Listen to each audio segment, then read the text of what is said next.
originally? Originally from Melbourne, eastern suburbs of Melbourne. So. I was in Sydney for a while, and everyone said, "Oh, you should be in Melbourne, mate." Yeah, it's interesting. I look at Melbourne and Sydney. They have a rivalry, but since leaving Australia and living in Germany, it's actually less and less understandable why there's a rivalry. But it's I mean, you've got Melbourne versus Sydney, but I look at it sort of like Sydney is like the American style city, and Melbourne is more the European style. But they're still big cities. So. Yeah. People say, "Oh, if you want a bit of culture, that's where you go to Melbourne." Yeah. I really liked Sydney though. I thought it was great. I had an aunt who had a house on the harbour, so I just used nice. Yeah, just hop on the ferry, explore. It was awesome. It just rained horribly for the time I was there, but that was all right. I live in Devon, so I'm very used to it. Okay. When were you there? Like a couple of years ago. Okay. At least the rain would have been warm. Yeah, it was definitely warm. Although it was October, so what's that? That's kind of coming in autumn. I guess it was in autumn. October, spring. Spring, of course. Yeah. God, my months are all mixed up now. Yeah, how does it feel? I mean, I've been here for 10 years, so I should be used to it by now. But the thing that is the weirdest is actually the sun coming up in the wrong direction. That's actually the weird, like east-west, yes, but it like comes across in the south in the northern hemisphere. Oh my God, of course. And the sun crosses the north in the southern hemisphere, and so it's weird when you're sort of trying to work out where north is, and you're going, oh, actually no, it's the other way now. Like, or you pop. Never even thought of that. Yeah, you grow up your whole life here thinking, oh, we're meant to put the pot plants on the southwestern side or something, and in Australia it's the northwestern. It's like I'm putting all my plants and they're all dying. That's what I was. Yeah. So when the estate agents go, oh, it's south facing, you go, well, that's rubbish, man. Yeah, that's rubbish. Give me a south facing balcony. Oh, it's terrible. And they're like, it's more expensive than the other ones. Why? It's kind of interesting, like being in on the equator for quite a while, and that sort of 6 o'clock up with the sun, 6 o'clock down. Yeah. Of the sun, and then coming back to England, the variability still is a bit crazy. Yeah, but you get used to it. I like the fact that you actually get a proper winter here in Europe. Yeah. I like winter, so I like. Yeah. Yeah, definitely. There is a beauty to the change of seasons. Got snowdrops are already up, all that stuff. Mm-hmm. Yeah, no, totally. Have you managed to get a white Christmas since you've been over? Snowing actually on Christmas Day? No. Oh no, okay. Not yet. Hey. Hey, Alex. Hello. I'll be with you just 1 minute, just gonna grab a pizza. No worries. By the way, hey guys, I'm Tavi, I'm the new player. Hey, Tommy, how you doing? Hi, mate. Pretty well. Looking forward to playing with you guys. This does mean I can't do my Spanish accent anymore, since you have one. No, I'm Eastern European. So You're go Eastern ahead. European? Okay, fine. I just thought you had a little Latino lilt there, so... It sounds Polish. Are you Polish? No, I'm Romanian. Romanian? We're technically a Latin people, but with a whole lot of Slavic influence, so you're both right. I'm both Latin and Slavic at the same time. I think my accent veers towards Eastern European as well, so I apologize in advance. It's okay. I was thinking about trying for a French accent, so hope none of you are French. No, that'll be fine. Go English, and then we'll balance each other out. Yeah.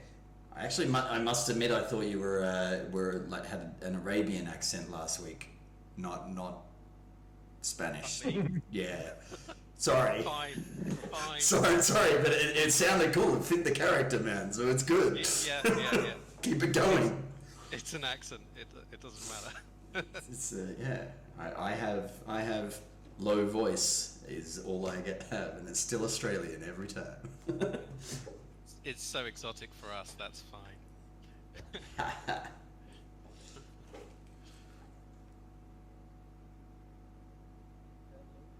You just lean into the full sort of Australian surf and all the turtles from Finding Nemo sort of accent. Oh, I could if you want. It's closing the nose and talking like this. G'day, mate. How you going? I've gone out to turn that down. Yeah. Yeah, that was a bit deafened by that one. That's quite loud.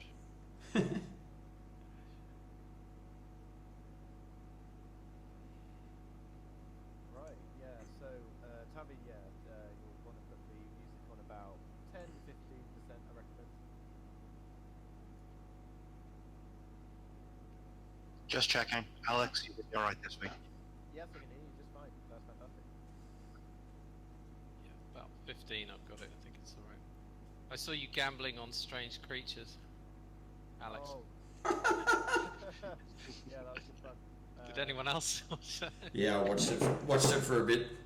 Dublin.bet is a very entertaining website, and I went to prison in it a lot because I ran out of money. Okay, so that's why you get banged up. I was wondering what was going on. Yeah, you run out of money, and then they're like, "Ooh, you get one last shot, and then you're in prison when you get it wrong." See, my problem is that I'm quite good at maths, but being good at maths can often work against you because you get greedy. Because you're like, "Ooh, 3 to 1 against," but I reckon this has got a 40% chance of winning, and then Yeah. it loses, and you're like, "Okay, I'm in prison now." Yeah, you did well on the goat, though. I noticed. That's good. Anyway, so you guys are all in. Well, all apart from Tavi's character are all in the Elf Song Tavern. You have just barely vanquished with a great deal of difficulty the ne'er-do-wells who are coming to take out your good pal and informant Tarina. We hardly knew her. But yeah, you have done a significant amount of property damage. But fortunately for you guys, the amount that your tavern chief needs to repair the place is also significantly gives him a great incentive to actually have you there as lodgers, just so he can pay the bills. And so that's a general overview. What I'll be doing this session. Oh, sorry, I'm getting a little bit of echo, and it just put me off a tiny bit. I think it's coming from your speakers, Sean. I don't know if you can wear headphones instead. Headphones. I'm wearing How? them. Maybe it's bouncing it back on the wrong. Let me just. I'll just check it is you. 1 second. Yeah, tap. Yeah, it is. But no worries. I'll be able to handle it.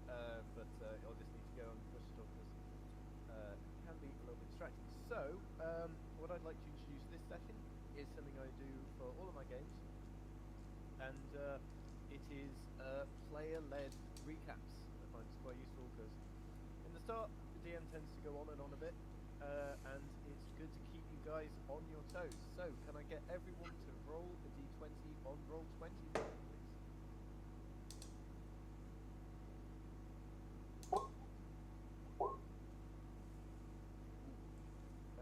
Sean, you have the honour, rolling the lowest, of doing a quick recap of today's session. It is not mandatory, but if you do perform it well, you will be rewarded with inspiration. Let's have a look how we go. I'm going to give you horrible echoes while I do it, aren't I? Is that still happening? Well, the echoes are only when one of us is talking. All right. Hang on. Yeah, I can still hear it, but I don't know if you'd be able to go on push talk, maybe, because it's just when other people are talking that it's coming through. How do I go on push talk? what you do is you go to the cog by the headphones and the microphones in the bottom left. Click on that. Yeah. Then go to scroll down to where it says app settings. And then So, welcome to and then you change it. Baldur's Gate Descent into Avernus, the second session. I will post the first one at some point in time. I think I know why. I think it's the input sensitivity I changed. And Okay, you might, yeah. If you put that we up will, there, following the adventures of Sylk or Sylkoric technical stuff, guys, as we go. Sorry. Was messing.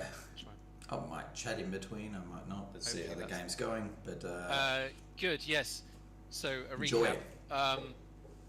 It began with the group not being a group, so we were in different places, and my character was using incense to meditate, and a vision summoned in which I saw my community live near the city of, is it Enterel? Elturel. Were being overcome by demons who were being driven by devils, and I managed to fight off a demon, but everything was overcome. The other characters, Sylk and Rill, were in the streets of Baldur's Gate and were mugged, but managed to overcome their mugger. And Dolan, I believe, was Dolan found some dismembered bodies in a house, and Yerk was a meeting of a kind of high council recounting what had happened to a city which had been completely demolished. Enterel again had been completely demolished when kind of second sun, a small sun above it, had turned dark, rammed straight through the city. Then from there, that's where the demon and devils emerged from, and he was there to witness it. And then someone tried to assassinate a high, a duke, and he intervened and it basically took the legs out of this assassin. Oh dear. Later we all had to meet a kind of one of the guard, a high-ranking guard, and he told us that there was a group of murders that were happening just of the docks, and that he gave us some leads, one of which was this woman Tarina in the Elf Song Tavern. So we then went to the Elf Song Tavern. She said, "I'll give you what you need. Got to stop these characters get recompense from her," and then we wrecked the pub. Yes, very good recap there, Sean. You have definitely earned your inspiration, which you can apply to your character sheet simply by clicking the inspiration box in the top left corner. And what that will do is it will allow you or anyone else that you choose to gain advantage on one thing in the future. So if you're ever doing something important, you can use the inspiration, gain advantage, and have that go with an edge. Yeah, and I can do that for other people. You can. But yeah, you've all had a somewhat drafty sleep, given the large amount of property damage. There's a lot of holes punched in the thin walls where crossbow bolts slammed through after you jumped out the way. There's still a bit of a reek of acrid smoke in the air from where certain foes of yours lit oil on top of themselves to disastrous consequences. However, you all get a decent amount of rest, leveling up to level 2. You all spread them out around the various. There's only 3 bedrooms that you would be able to share. So it's one person gets the bedroom all to themselves, and everyone else has to share. Can I ask who currently has the coin that you found a couple of weeks ago? Or in character would have been a couple of days ago. But... I do. Okay. So who was that, sorry? Sorry, that's Dolan. Dolan, as you sort of are just waking up as the trickle of morning light is streaming through your curtains, Dolan, would you be sharing your room with anyone? Yeah, I would imagine probably Yerk as the other sort of big guy with the sword. Yerk had his own room. Yeah, I bought my own room. In that case, yeah, well, probably Mono then. On the basis that he got some healing off Mono last time. In that case, as you and Mono lie top to tail or on the floor, I don't know how you'd arrange yourselves, but as you lie just waking up as the morning light streams through the window, can I get both of you to make a perception check, please?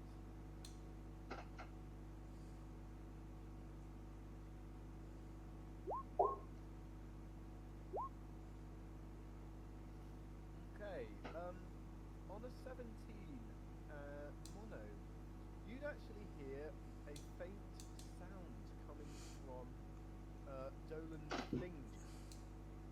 It sounds almost like a trumpeting sound.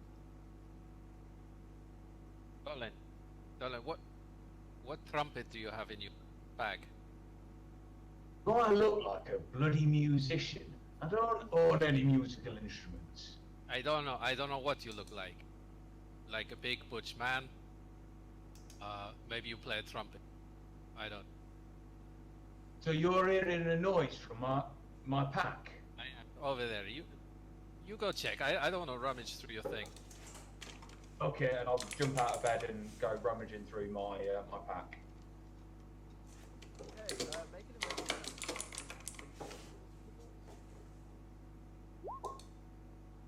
Nope. On a 6, you try and root through. You have a look at the various things you have in your bag. The noise has stopped by the time you actually sort of upend your bag and start moving around inside it. You don't find the source. However, you would probably know that the only sort of thing that you've added to your possessions recently has been the coin that you received a little while ago, as well as the some of the rings and the loot that is sort of divvied up between you and your party from the body of Deadeye. Oh, you're a magic type. Have you? And I show him the coin. Have you got any idea what this bloody thing is? And I sort of toss it over to him. Coin, is it the actual soul? Yeah, the soul coin. I don't know. Do I have any idea? Make a religion check.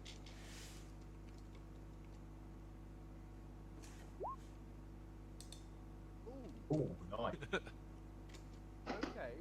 Yes, I have a great idea what this is. You know exactly what this is. This is a soul coin. It serves two functions. The first function is that it is a container for a living soul. You know that they are forged in the circle of hell in which Mammon, the sort of the archdevil of sort of greed, lust for gold and that sort of thing, on his lair resides. You know as well, on a natural 20, that typically these soul coins are used as a means of exchange. However, and this is all stuff that the party may have come in contact with before, because I think we checked it when we first came in contact. However, as you turn this coin over, thinking about the strange trumpeting sound, you notice something a bit odd about this coin. So I will actually, so typically, you would hear, if you were to put your ear up to a soul coin, you would hear maybe a faint wailing, maybe sounds of anguish of like a human soul. The trumpeting noise you just heard seems very unusual. In addition, you can see that normally the soul coin, if you look to the cracks between the iron wrought out of infernal iron, this deep black iron, you'd see sort of red glows of the magic binding the soul in it, in between these cracks where the coin is forged. However, these cracks seem almost reddish gold, almost like there's glowing golden light coming from within. In addition, most coins will simply be stamped with either no marking or symbol number 1, because most coins contain only one soul. But for whatever reason, the value of this coin, the number printed in Infernal on the back of the coin, seems to be a 50, as in 50. Does Mono sort of explain that to Dolan? And Yeah, I'll recount that to you. And I say, hey, I think we have a very special coin, the soul coin of, yes, this may be why so many people wanted. special, or like evil. If there's Yeah. soul traps in these things, we should be getting them out. I agree, but it's special in an evil way. Evil in a special. I don't. Well, I mean, extra evil is what you mean. But I think we need to deal with this thing. I'm Yes, going to go and get. You hold on to it for now. I'm going to go and get the others, and I'd like to go. I'm assuming I'll know where Brill and Sylk are sleeping and where Yerk's room is. But could we have breakfast? Maybe we talk over breakfast. I don't feel comfortable talking about this in a pub. Maybe once we've had a chat, we'll go down and get some grub. I mean, you can have your food brought up to your rooms if you want. Yes, very good idea. You go order breakfast, I'll go rouse others. I will order. What is it? 5 breakfasts. Okay. Yeah, you go. You head downstairs to Alan Alif at the bar. He's got up early and he's seems pretty haggard. He's again got a little sheets of notepaper out and is scrawling on there. He's got his sort of running his hand through his hair. He's adjusting. You see above the bar, some of the prices for food and drink have just been increased slightly. He looks up at you and goes, yeah, my favourite customers. What can I help you with? It's Alan. I need some dry pastries for breakfast. He nods. He goes into the store cupboard and he starts preparing the bar stuff and arrived yet for the next shift. So he's going to prepare that for you himself. He's going to bring them up to your rooms. Some 15 minutes. lovely, Alan, and some breakfast beers. And did you know you have a hole in your ceiling? He sort of make a persuasion check.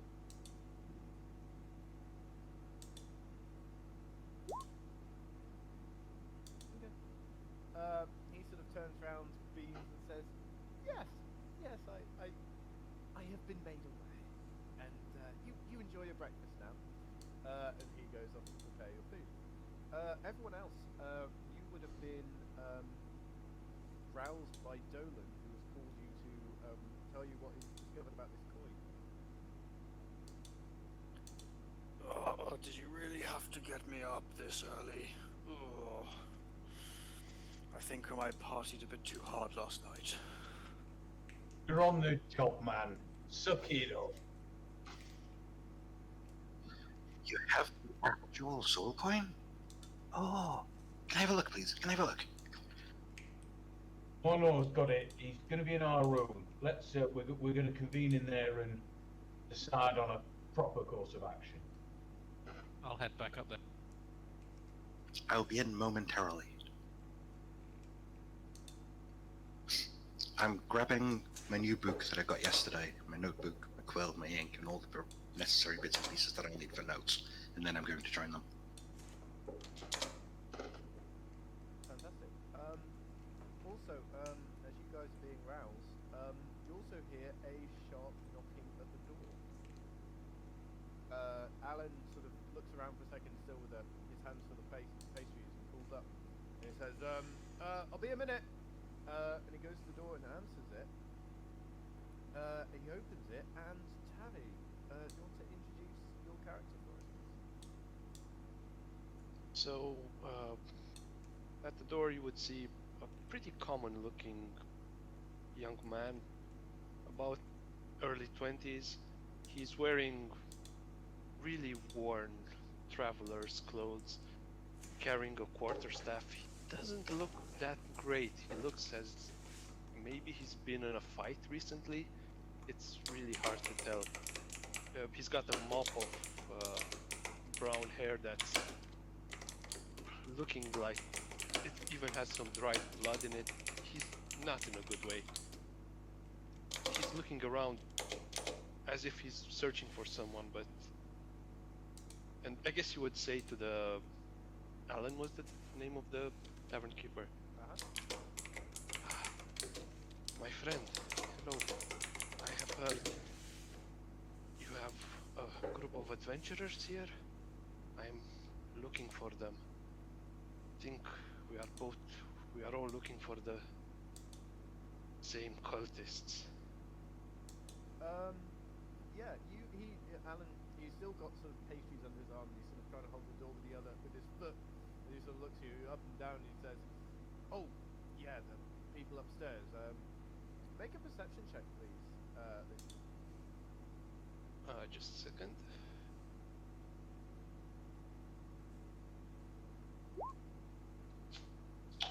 You see on one of the pastries is what seems to be, as you caught him off guard, you see a glob of what looks to be spittle, sort of just nestling under one of the pastries. Come on. He deserved that. Lucian raises an eyebrow but doesn't comment. He's not really used to city life, so he doesn't know what to make of it. Maybe some people like that. Rare gun. But yeah, Alan sort of invites you in, sort of clumsily opening the door, trying to steady the pastries. He directs you upstairs, and he says, "Yeah, it's them lot upstairs. Not the lady, not the shark lady, but the lizard man, the angry half-orc, the Brocky fella, all of them lot." Have very colorful guests, I see. Yeah, one of them's bright blue. He nods. He nods, amazed almost. But yeah, Very well. I will go look for them. Thank you. you just head up the stairs and you see a group of people seemingly discussing something that they're holding between them. I would knock on the door, maybe try to get their attention. Pardon me, I need to speak with you. I was sent to find you. Dolan's going to open the door, Mace first, Moore first, and sort of go, "Steer your business." There is no need for that. I have heard you are looking for the cultists. Yeah, you sort of meekly sort of knock on the door, like sort of hello, and then Dolan just sort of pulls the door in, and you see a huge, hulking figure, white dragonborn with a mace out, very powerfully built, looking very skeptical and interrogating you harshly. Behind him, you see up proud-looking half-orc in military-style armor. You see a bold blue person. You see a man with rocky obsidian exterior with almost lava-like stripes across the parts of his body. and you also see a what seems to be a dark skinned half elf with a one silver eye and one darker eye. Also, I'm not sure what your passive perception is, but I think you would probably notice as well that this figure, which is Sylk, appears to have a prosthetic hand. Which he's actually patting a cat with at this very moment in time. Very true here. So Lucian would, I guess, gawk is the correct word. He would just gawk at the party for a while, never having seen this many types all at once.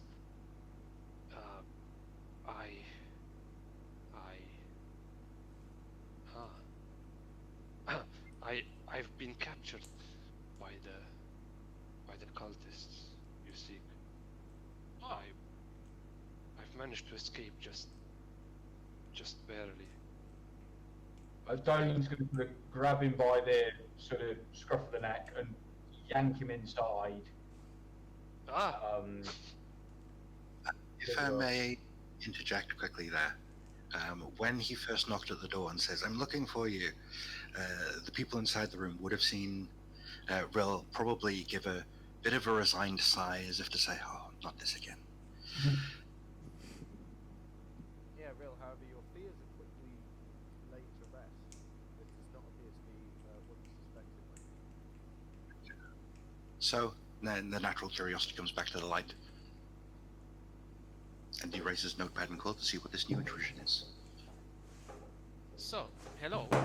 This is very good news. It's great. Been captured by the cultists and beaten, I take it, and maybe tortured? Yes, I fail to see how that is good news, but you must have a different definition of good news. Well, yes, you can tell us where they are. Exactly. Your suffering is not in vain. Unfortunately, I cannot. That is the problem. The way I got out, I don't know how I was brought in to their lair. I know it is underground. I got out through a passage that collapsed behind me. As he's talking, I'm sort of reaching across and laying a hand on his shoulder and then saying, "Being that blessed me, heal this person." It worked. Wonderful. Okay, I'd so like to make an insight check to see. Sure. So, Rill, as you go to cast Cure Wounds on this person, you see, as you go there, you see that the wounds seem to have healed. They seem to be minor lacerations that don't seem to be too much big of a deal. They're already in the process of healing some more magic. Wouldn't have much of an effect, so you would hold off on that. Feel free to make that insight check. However, as you sort of have a look at this figure that stands in front of you, make a medicine check to see sort of what kind of tortures Lucian's been subjected to.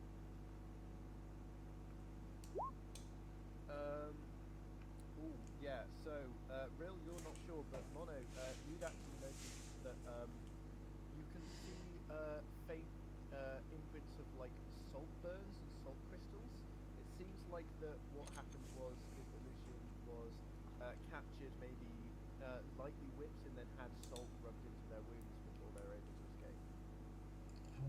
On the 13 insight, you see that Lucian does not seem to be deceiving you at all. He seems confident in what he's saying, and he doesn't seem to be wavering at any part of the story.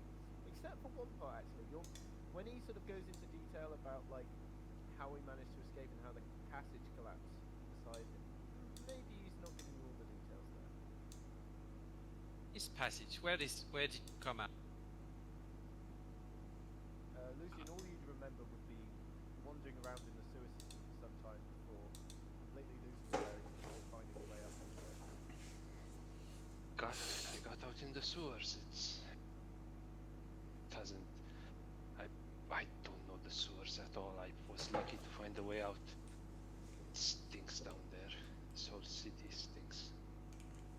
The place where you're held, if you were to go back there, would you recognise it? Would you know your way around, or know particular rooms? I would know a part of it, but only maybe half. I don't know. I was knocked out on the street, and when I woke, I was already inside. Maybe if we got to the point where I was inside, I would know how to. I could So if guide you we from can there. get you in, you can maybe help navigate some of it. Yes. Friends, Captain Zodge talked about bathhouse, a man with strange scars, and that's built over the sewer network. If he's underground in this city, he's got to be somewhere in the sewers, and maybe an entrance there. Bath, yes. I could do with a good bath. I think this fellow could also do with good. What is your name? My name is Lucian. Okay, Pleasure Lucian. to meet you all. Pleasure. And you are right. Nice to meet you. I am Rill, says the blue guy. Pleasure to meet you, Rill. Sylk will just pipe up at this point in time and just go. And repeat what Schooner told him the day before about this scarred man as well. To say, the bouncer outside also said that that scarred man is massive. Just not sure we should be. We got pretty beaten up yesterday with a couple of people. Just to throw it out there. And go back to patting the cat. I feel stronger today, though. I had a dream last night where I was visited by 3 animals. Strangely, a unicorn. Well, I've never seen a unicorn. Was a hawk, could see everything, and a bear. And at this point, emerging out of Mono's chest, suddenly and spontaneously comes a gigantic bear that walks into the middle of the room, and it bows to each person in turn, and it gives everyone 7 temporary hit. Okay. Yeah, you guys are suddenly shocked as like this great.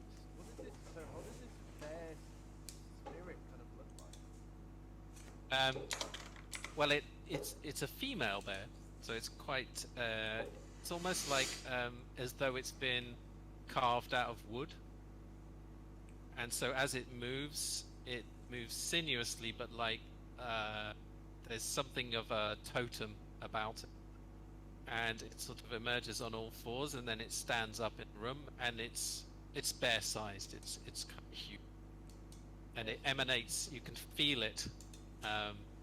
But it's not. You could try and touch it, and your hand would go through it. I was just going to say that Lucian would look at you and sort of indicate that he would want to try and touch it and ask for permission. Like, may I? Yes, I don't know what's going on. You try. I don't know. Rill absolutely wouldn't ask for permission. He would be like, "Oh, this is magnificent," and then proceed to identify which species of bear it is. The fact that it's a brown bear over a black bear, or doesn't have the eye, it doesn't have the ridges over the eye, telling you it's a dire bear and stuff like that. Make a nature check, please, Bill.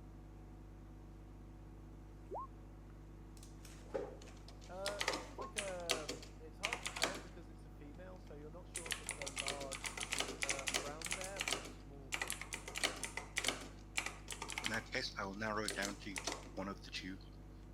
Can I also get an Arcana check to identify the whole totem aspect of it? Because, well, Mono said that he's got no idea what's going on. Sorry, Sylk. Oh, okay. As you go to do that, you see the bear suddenly a great sort of rumble out from the bear, and you sort of surprise him in it, and this surprises everyone, I would imagine, not least Mono, as the bear has not until this point made any sound. However, Wait, so bear itself Sorry. is almost confused that this is happening. Is it just growling at real? Yeah. Yeah. What's happened? So It's okay. Yerk just lets out a little chuckle. And At this- then goes to walk out the room to prep for the trip to the bathhouse and lightly taps Lucian on the shoulder and goes, "Name's Yerk." A pleasure. You all look like competent fighters. I will try to do my best. As we're leaving, sort of Toland's going to sort of say, I'm Dolan. Can you fight, lad?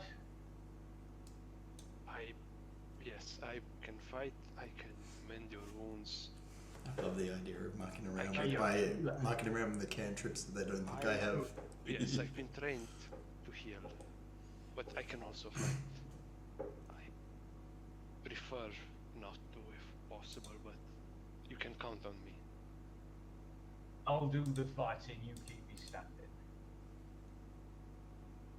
As you guys are preparing to leave, you see Alan coming up the stairs with armfuls of neatly plated pastries. Alan, just in time. Thank you. Oh, an extra glazing on this one. Fantastic. He sort of smiles at you and hands it over, and you all get your breakfast. Yeah, pick up the breakfast on my passing. Ah, thank you, Alan. Wonderful timing. Munch, munch, munch.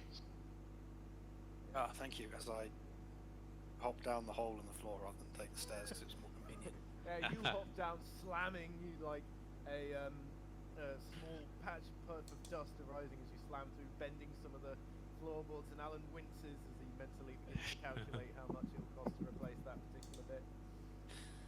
Maybe you should install a pole. Make a persuasion check, actually, Brill. By this time, by the way, the bears dissipated to... Yeah, Alan does not see the bear over you. No, disappears. Okay, Alan actually kind of looks at you and says, huh. As he goes back downstairs, he says, "Oh, I'll add your breakfast to your tab for tomorrow night."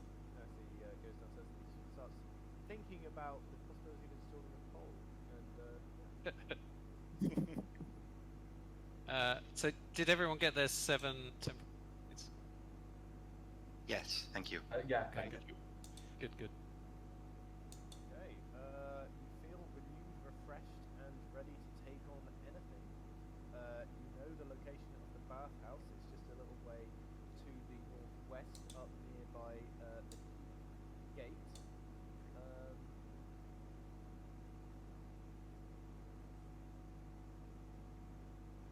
will put on a token for you so you can see that.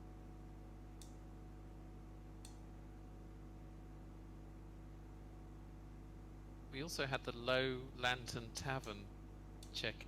There was a money lender called Amric. Yes. And that was with the dead seagulls. Yeah, that's right.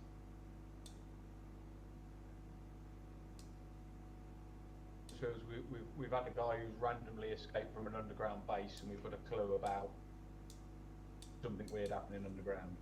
Yeah, and we've also got this coin which has possibly 50 souls in it, rather than just trumpeting. Yeah. We also know that the bathhouse is above the sewer, or the entrance to the sewer. Yeah. So the main sewer to the city has an outlet down into the harbour down here, and that takes all the waste down from up by the Heapside in the upper city. There are other outlets, and the sewers are spread all throughout the city. You know that the sewers... actually, anyone who wants to, make a history check if you want to get more information about the sewers.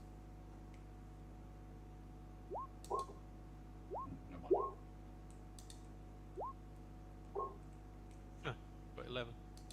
On a 6, this is actually very appropriate, but on a 16, yeah, you actually know that the sewers were renovated years back by the Van Pamper family. And, why,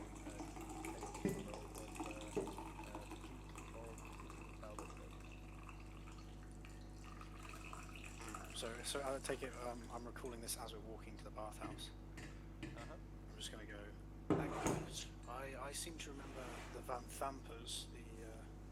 Rose up from doing some sewer renovation around here. Yes, that's right. Yes, one of them's now a lord. Yes, that was the person, one of the people sat at the council meeting you were at, along with Duke Fortier and Duke Slimane. Yep. Who's leading you guys as you walk through the city, by the way? Sylk will lead as he can speed up our transport around the city if everyone wants to walk fast. Otherwise, it's up to you. Yeah. Sure. Can you roll a d20 for me,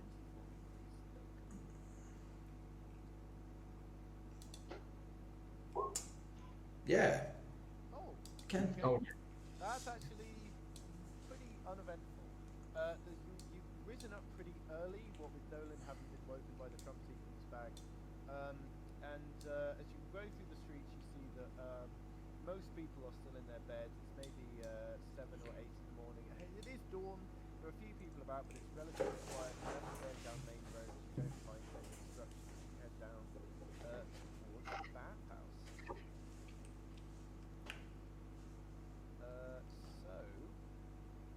You guys approach. It appears to be a courtyard surrounded by high walls, 10 foot high, with a building in the middle. You see a nearby furnace burns, releasing smoke into the air, presumably to heat the water. And I'll just get the description of the bathhouse itself.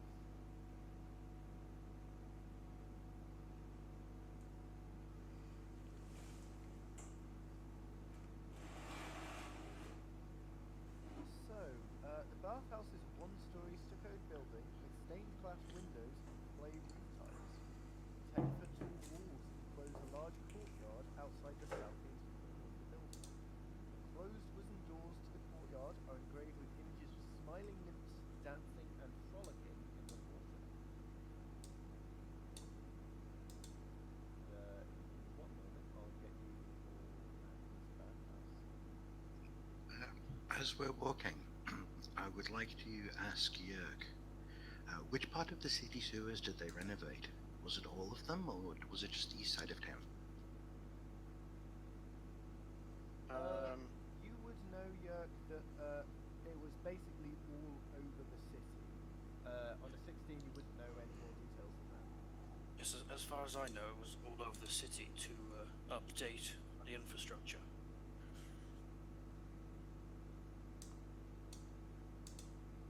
I'm going to sort of come up to Lucy and sort of, is this, when you emerged from your underground captivity, is this the part of the side of the city you're in, or were you on the other side?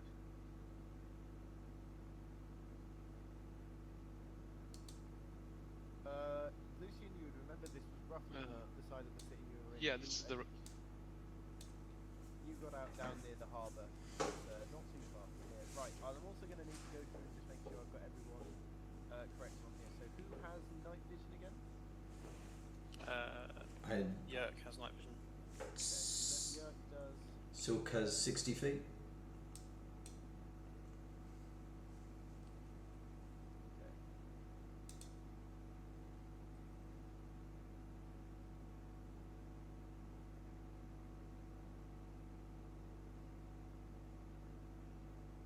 Bill, do you have night vision? I don't know.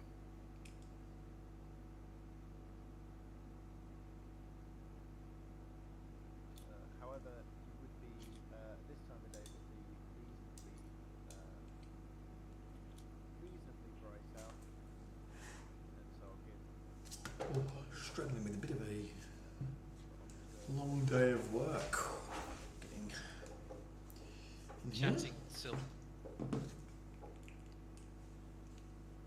Asking questions about sin. What was that? I'm going to be chatting to Sylk's cat. Just finding out about Sylk Well, you don't actually know what talk. Just You keep cutting in and out. But if you're You probably How's let that? your input. That's better. That's better. no, I just put myself away. I'm just having a chat with Cat, okay, Sylk's cat. yep. Yes. Cat's handle. Oh, I actually need to add on here. Give me 1 second. He's sitting on Sylk's shoulder as he walks along at the moment. And it's just kind of going meow, meow. Conversation. Sylk would actually just be walking along. He's seen much crazier stuff happening in this city than a guy meowing to his cat.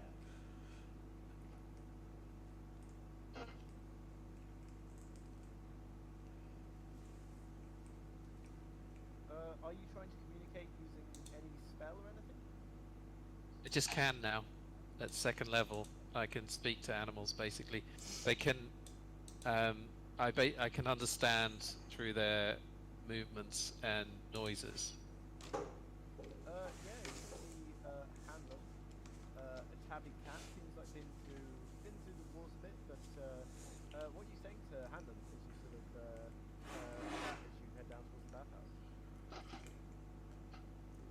I'm sort of getting across to Hanlon, asking because I find it difficult in the city, even though I was brought up in one. I was just wondering what she thinks of Baldur's Gate. Oh, you hear Hanlon go, yeah, that's okay. Some of my owners keep getting stabbed, but they haven't died yet, so that's good. This is not good. Has Sylk been stabbed? It's not really a cat. It refers to its owners as owners, not slaves. I mean, the word for owner in cat is synonymous with slave. Okay. I'm left with an ambiguous sort of nature of their relationship then. Much like their owners / slaves. But yeah, you see that Hannon seems a little bit traumatized by various events that have occurred in the past. He doesn't seem to think too highly of his previous owner / slave having handed him over to Sylk. He seems to be warming up to Sylk lately. So I think does Hanlon get 7 extra hit points as well? I think he would, wouldn't he? Yeah. Oh. It's gone from 1 to 8. Well, actually, I had rolled for his hit points, and he was actually on 4. But yeah, Hanlon now is as strong as most of us. That's right. Awesome. Hannon is a very deep. Yeah, you see this. Hannon is possibly the strongest looking, beefiest, most reinforced cat you've ever seen, walking with powerful pride across the city. You see other cats looking their way, purring with admiration. Okay, but yeah, you see frolicking nymphs painted on the doors to the bathhouse and courtyard.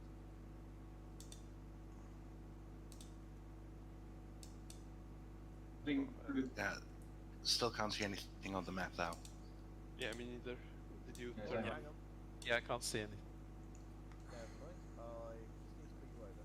Can everyone see now? Yeah. Nope. Oh, Right. I need to turn on. Sorry, I need to turn on vision. Got it. You might need to drag it. It's bottom right hand.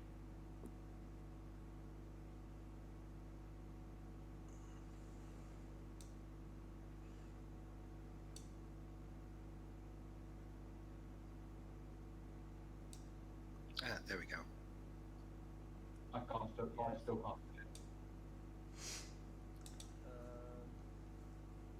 who can't? Sorry, Dolan. Yeah. Try now. You might need to zoom out. It's in like the top end.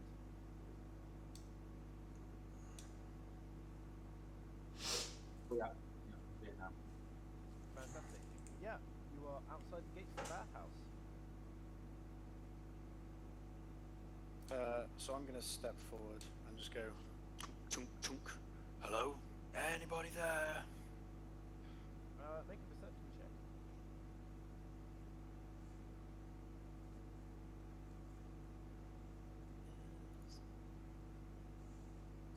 You hear nothing but the tinkling of water behind the doors. I'll come up next to him and the door to see if it's open. The door swings open easily. I will go inside.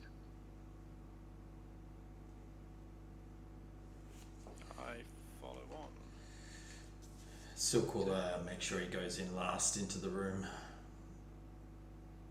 Okay. So yeah, you guys enter what seems to be a L-shaped grassy courtyard. All around you are fountains tinkling with water as you see carved stone nymphs pouring jugs of perpetually emptying water down into the basins of the fountain. Through the windows you might be able to spot a few people relaxing in wide stone bars.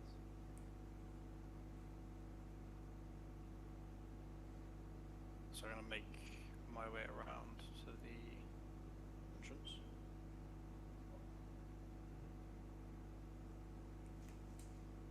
And again, just knock and go. Hello, anyone there? Yeah, you see, Vril, do you just walk through the doors past Jörg? Yeah. You hear a voice echoing out saying, just a minute, coming from, sounding quite muffled, as you see people in various states of relaxation all around here.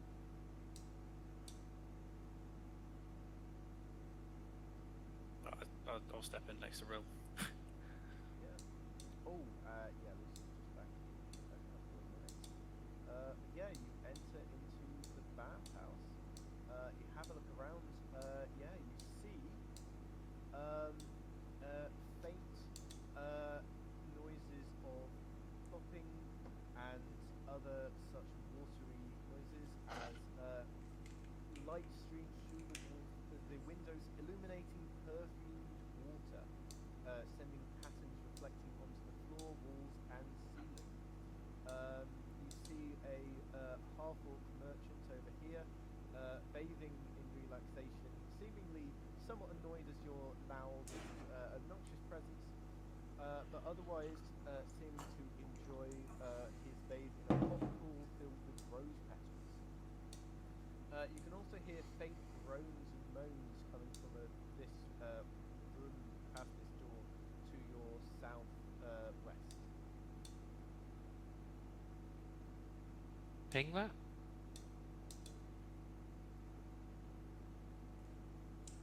Okay. So there. Yeah, yeah. A voice continues to echo out, guests, welcome, just, I'll be with you in a moment, as the noises continue. I can't tell if that is a good time or a bad time. Make This an sort of insight play check. comes with An insight check. Okay. It doesn't seem that, it's borderline, but they seem to be on the whole enjoying themselves.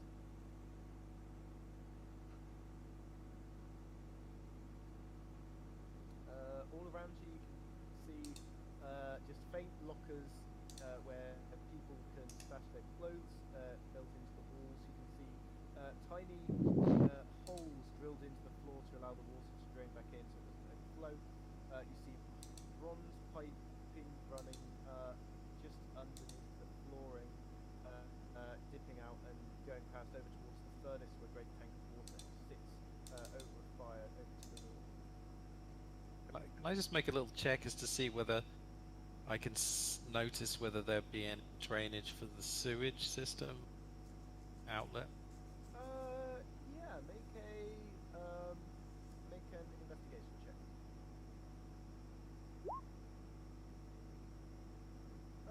You have a look around. You know that the little holes around the edges of the baths would drain down into the sewers, but there doesn't seem to be any other.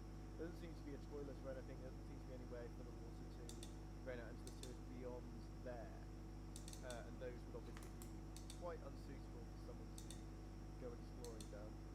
just think to myself, this group is very good at making holes in floors.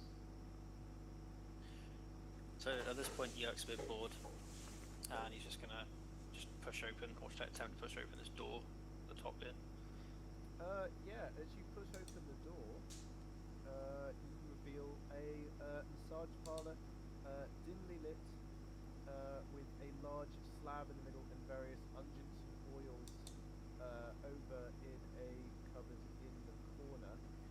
You hear the sound of feet moving towards you as a masseuse, a person of indeterminate gender, wearing long robes and with short red hair, approaches you, smiling, as they look towards you all saying, welcome, guests.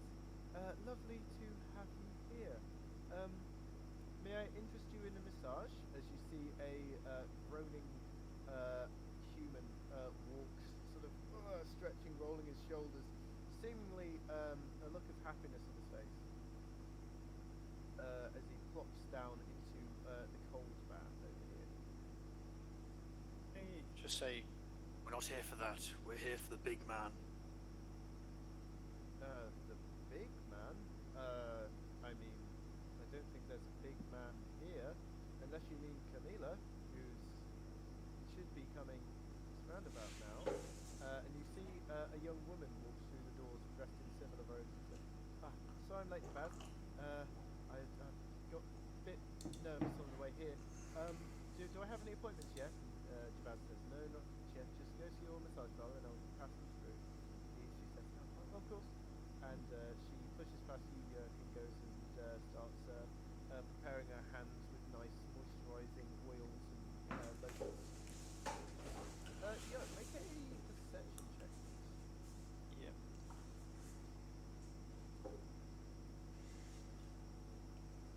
Okay. No, don't see anything amiss about this situation. You do know who I mean, the big man with scars. Big man with scars. I don't know who you're talking about. Make an insight check.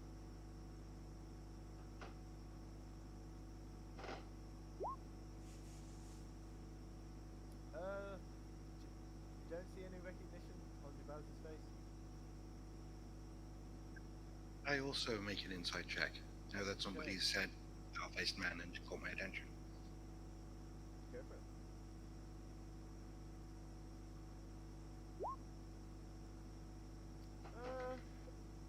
Hang on one moment.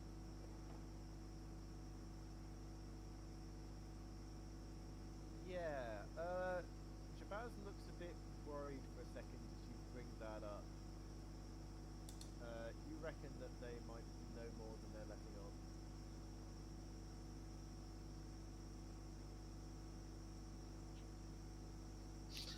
I believe we will take a massage.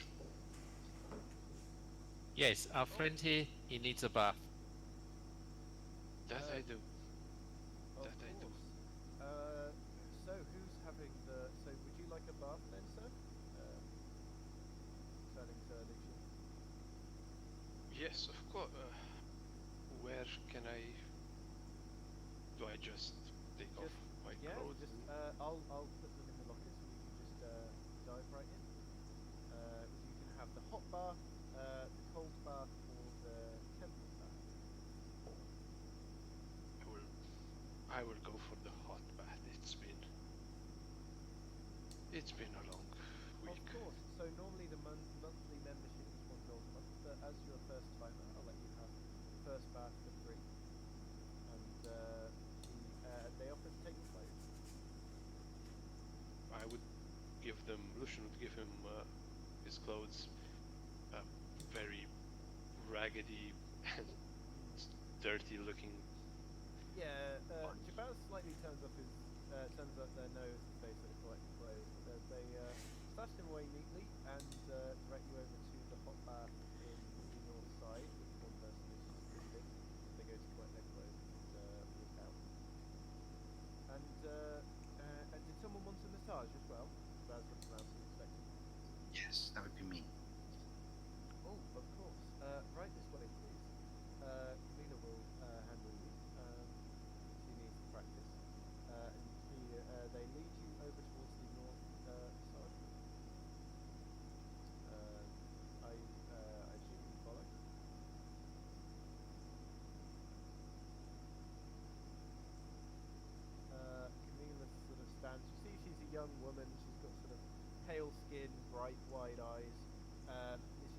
very enthusiastic. He says, "Oh, you're one of my first customers. Please lie down on this slab." This is Mono, isn't it? Yeah. That's Mono out there, yeah. Right. In that case, as some passing Mono, I'd like to give him a nudge and say, "Get a massage." Okay. Gesture to you. Get her alone. Get to see what she knows. I see. I am feeling a little stiff. We had some strenuous exercise last night with a man called Deadeye. He's very good sportsman, and I was wondering, could I have a massage? I like the look of you. I think you are strong. Are you talking to Jabaz? Yeah, Jabaz. Jabaz is face suddenly a frown of concern. My whole look is sort of delicate and graceful. Oh, hello, I suppose. Come with me. It's all in the fingers. It's all in the fingers. Jabaz looks a little downcast as they lead you over towards the south. Okay. So I take off whatever she needs me to take off. They need me to take off, and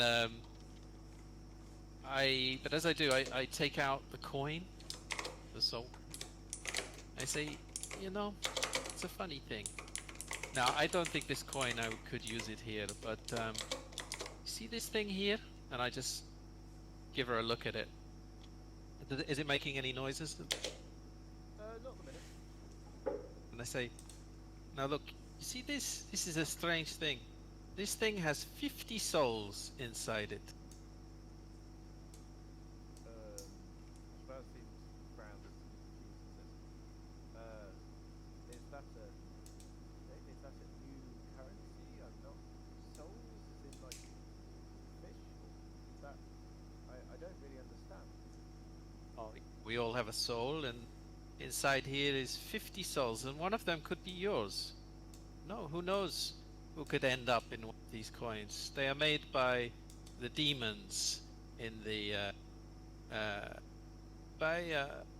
terrible demon. Is it devil or demon? Demon, devil, in the hells. Name of Mammon, very greedy. Now, your friend, the big man with the scars, I think he is in league with the people who make these coins. He is an interesting character. So I just want to see how she reacts. They seem to react mainly with confusion to what you're saying about the coin, but as soon as you bring up the big man with the scars, they do look a bit concerned. They say, make an intimidation check. Okay.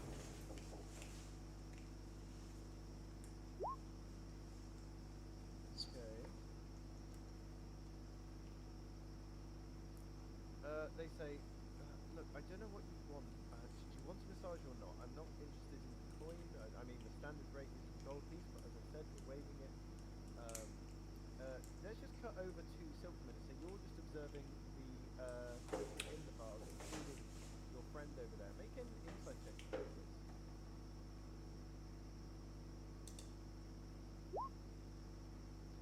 They seem to be acting pretty normally. They seem to be relaxed. They don't seem overly concerned. They don't look like especially shady characters. They are coming and going. Do they any of them look like, let's say, a regular member? Like regulars seem very comfortable. There is one fellow down here, the guy who just got the massage, the half, not the half of the human. He's got, he looks like he has very supple skin, and he is enjoying the cold bath like someone who's used to it. Alright, I would, if I noticed that, I would go over and talk to him, sending, I've lost my cat because he doesn't have dark vision. Just sending the cat up to lick at the pool next to him. Okay. There, you'll just go start talking. Oh, how goes it? I'm okay. How are you?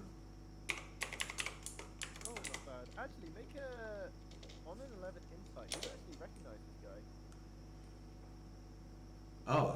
This appears to be.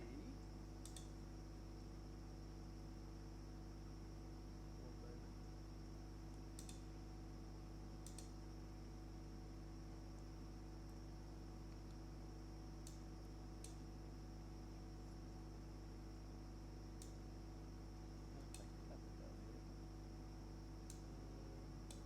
Sorry about that. It's okay. While I'm looking this up, can I get you to make a perception check, please, Grail, as you find Kamala's very enthusiastic hands are sort of pummeling and pushing and saying, she sort of frowns and sort of pushing into your blue skin, saying, I didn't think people had bones here, as she's sort of fiddling around with your anatomy and saying, you're not sure it's because you have different bones or she just doesn't know what she's doing. Actually, in that case, could I get a medicine roll as well to see if she actually does what she's doing? Yeah, make a medicine roll. Oh, yeah, on an 18 you can tell that she is going in the right places for a person, but she's sort of going at it a little bit too hard.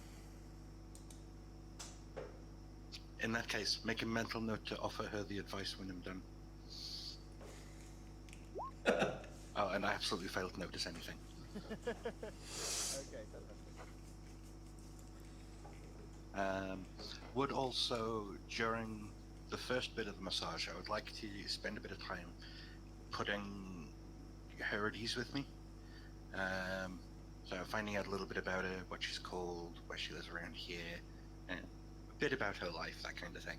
Nothing too important, nothing that would say this person's a stalker or anything like that. Just trying to put her a bit at ease. Oh yeah, sure. So you start talking to her. She tells you about herself. Her name's Camila. She came to the city a couple of years ago from the countryside. She initially tried to make her way in the city as an apothecary. That didn't quite work out, so she's gone into done a bit of a transfer into being a masseuse, which she's so far enjoying. She's only been doing it for a few days. Yes, this is Sylk. You recognise this person as Hoffman Sachenstar, the person that you spoke to the other day, who was carrying the book. She says, oh, you're that nice fellow who helped me out when I was in a bit of a pickle.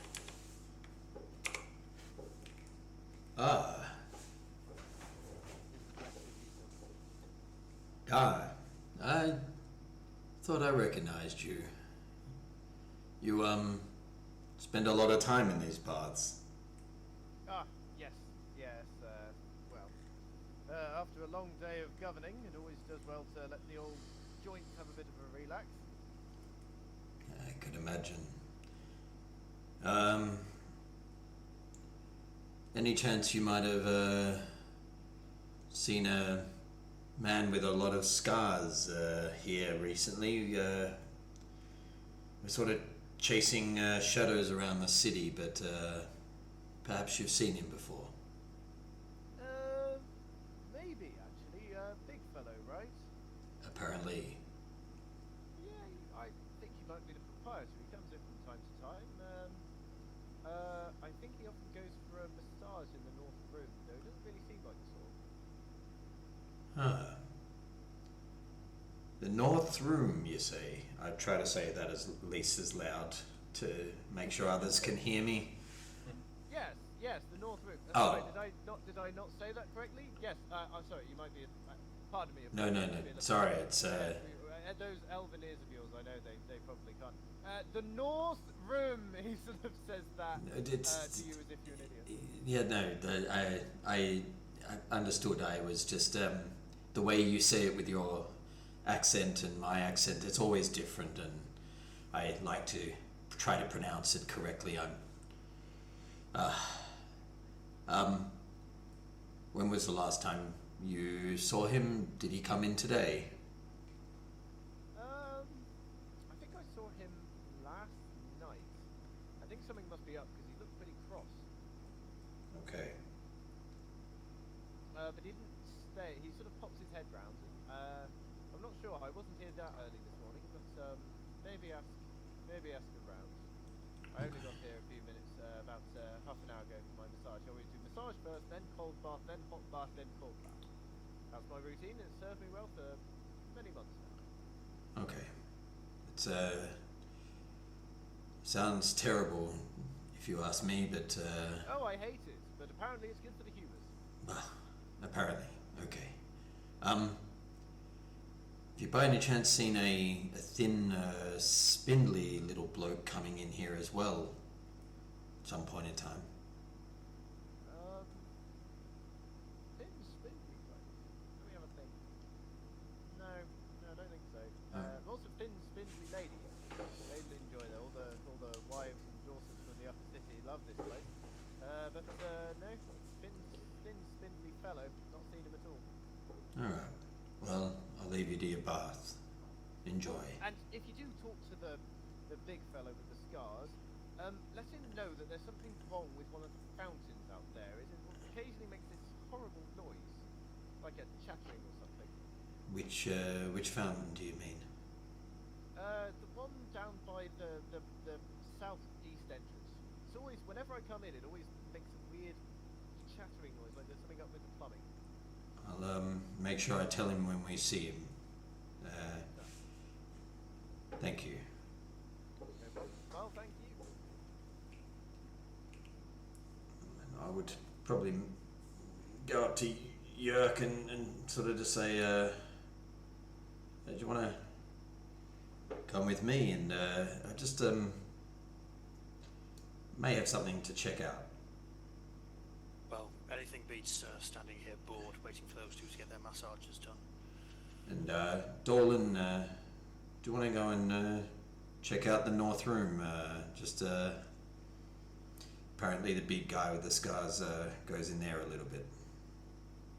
Doesn't Will do. No problem. doesn't do too much. Rill, as you continue to get very thoroughly massaged, can I get you to make a constitution save?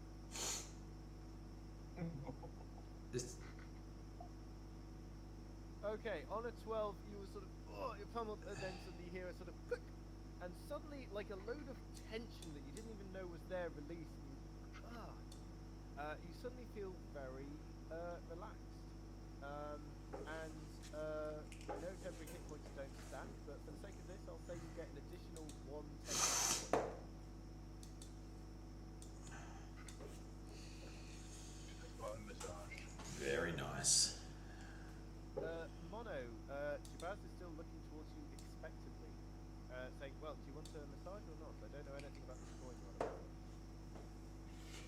So I say to Baz, look, no, you're not feeling very helpful right to my cause, but I suddenly feel as though might, and I cast Charm Personal. Okay. DC's. That's a failure. Jabaz says, oh, you're right. You're a valued customer, and I love our customers. I truly do. What can I help you? Name it, anything. Ah, good. Oh, you're so much more affable now. What I need is the whereabouts of the proprietor of this place, where he might be right now, or when he might be coming. Make a persuasion check with advantage.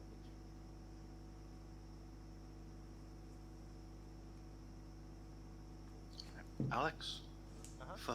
for the next bit of the massage,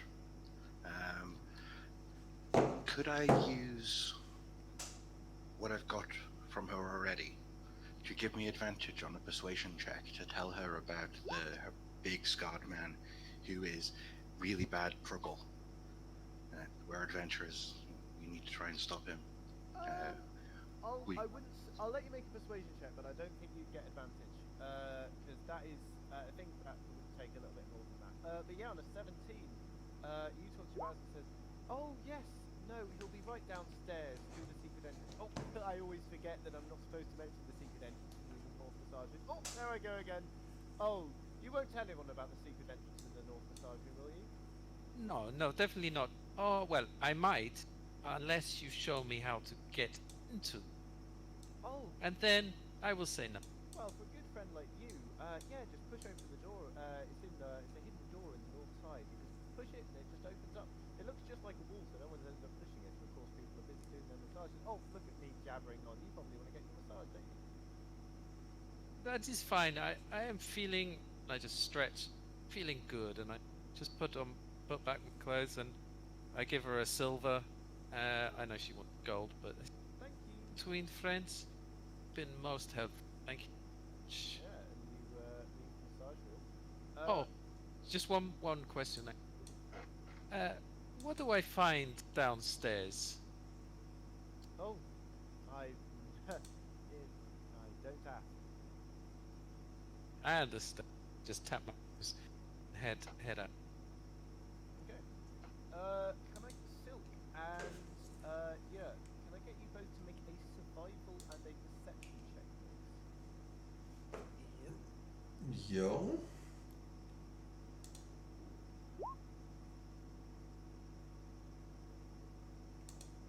Okay, so each of you notice something different.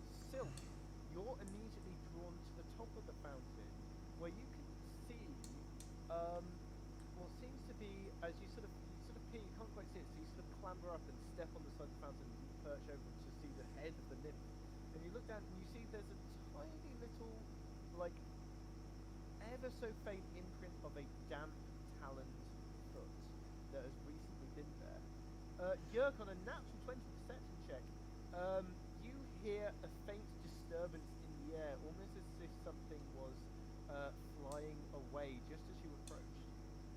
But you, on a natural 20, you figure out that this would be a tiny, invisible creature.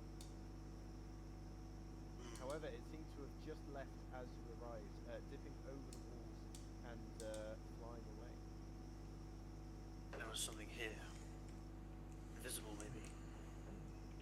Some. An 18 survival check, you would actually recognize this. Actually, no, I don't know if you would recognize this still. Because you were not the one escorting the prisoner away from Session 0. No.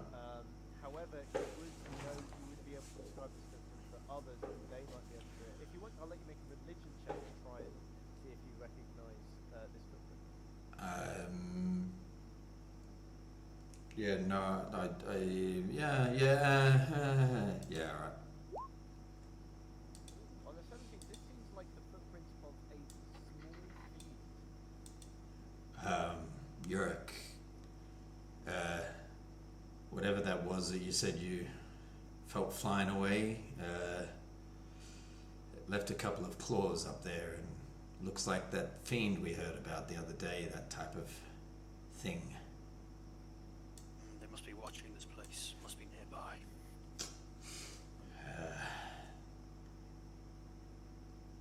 Can I look in the fountain and just see if it's like, is it like water in the fountain, or is it like does it look like something came up out of the fountain that can go in and out, or? No, it looks like water. It's just a The fountain. fountain is a closed loop. It's just recycling the same water over and over.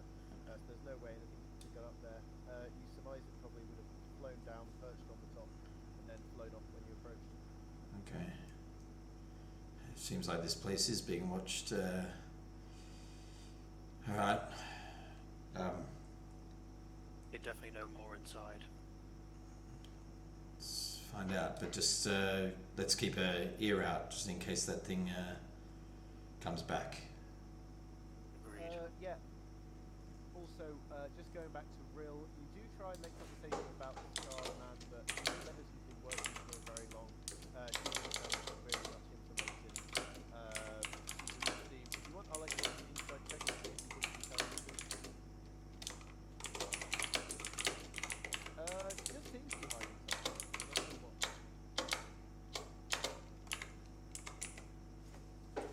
But anyway, Mono and Zola. Lucian, you had a very supportive and relaxing bath in the field. I'm going to sort of look over at Lucy and then sort of say, get yourself dressed. assuming he does. Okay, Sorry. so I'll. Can you say that again? I Sorry. didn't catch it. I'm not supposed to say, get yourself dressed, we've got a job to do. Yes, I feel a lot better. Have Yeah, you learned anything? I keep my voice low, and I say, let us have a little discussion outside in the courtyard. All of our friends. Yeah, you see Sylk with her arm round Yerk coming through the doors as you say this, and they're sort of nod to each other. Will, what would you like to do? Your massage has been finished, and you feel somewhat restored as Camila sort of looks to you sort of anxiously and says, "Oh, so how was it?" I'll give her a completely honest appraisal, along with the tips that I got from the medicine roll earlier, plus complimenting her on the particularly hard knot that she managed to work herself out. Then I'm going to tip her with a silver and get dressed into my armor again. You see Camila seems to sort of quail somewhat. You're very honest, but thorough with I love it. those you don't beam as you give her a positive verdict at the end. Says, "Oh, thanks so much. Honestly, that means so much to me. I didn't know I was going to be able to make it as a masseuse. Honestly, you've really the best thing anyone's ever said to me, Becky. Thanks." Also, I remember your comment about the apothecary. Should you decide this line of work is no longer for you, look into red amantina mushrooms. These can be brewed into potions of healing. Baldur's Gate is an adventurous city. There's always a market for potions of healing. Oh, well, I did want to give it another go once I saved up a bit. Thanks for the tip. Good luck. Oh, thank you. And I'll head out and leave it to it. Okay. Yeah, so you all reconvene in the courtyard. Wait. So I say, friends, I found myself particularly charming. And I found out that we have a little, our friend, big friend, downstairs right now. But he is hidden through a secret door, massage chamber that you were just in. So, is anyone up for a little visitation? Just while he's Yes, we need to find out more information on this man. while he's talking, I'll just keep an eye out at the roof for seeing if if we can see any movement, just to make sure we are alone while he's talking. Make a perception check.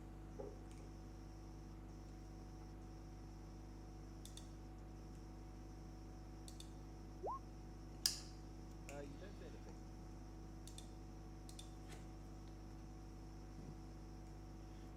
So I say, this man, he could be a lot of trouble. Well, in that case, Oh, hang on. Disappeared. Yeah, you might need I to was gonna reload say- the roll 20. It's not open, is it? yeah, no worries. All of us. I'm still on. Yeah, I think We all all of dropped. us are still on. We all stayed on, but all dropped off. It's all good. Yeah, really, like you guys disappeared, but I was the last person on. Alright. Yeah, I think that's the same for everyone. I think it's a problem with that. There we go. Got everyone back. There we go. I've just well, refreshed it and it's fine.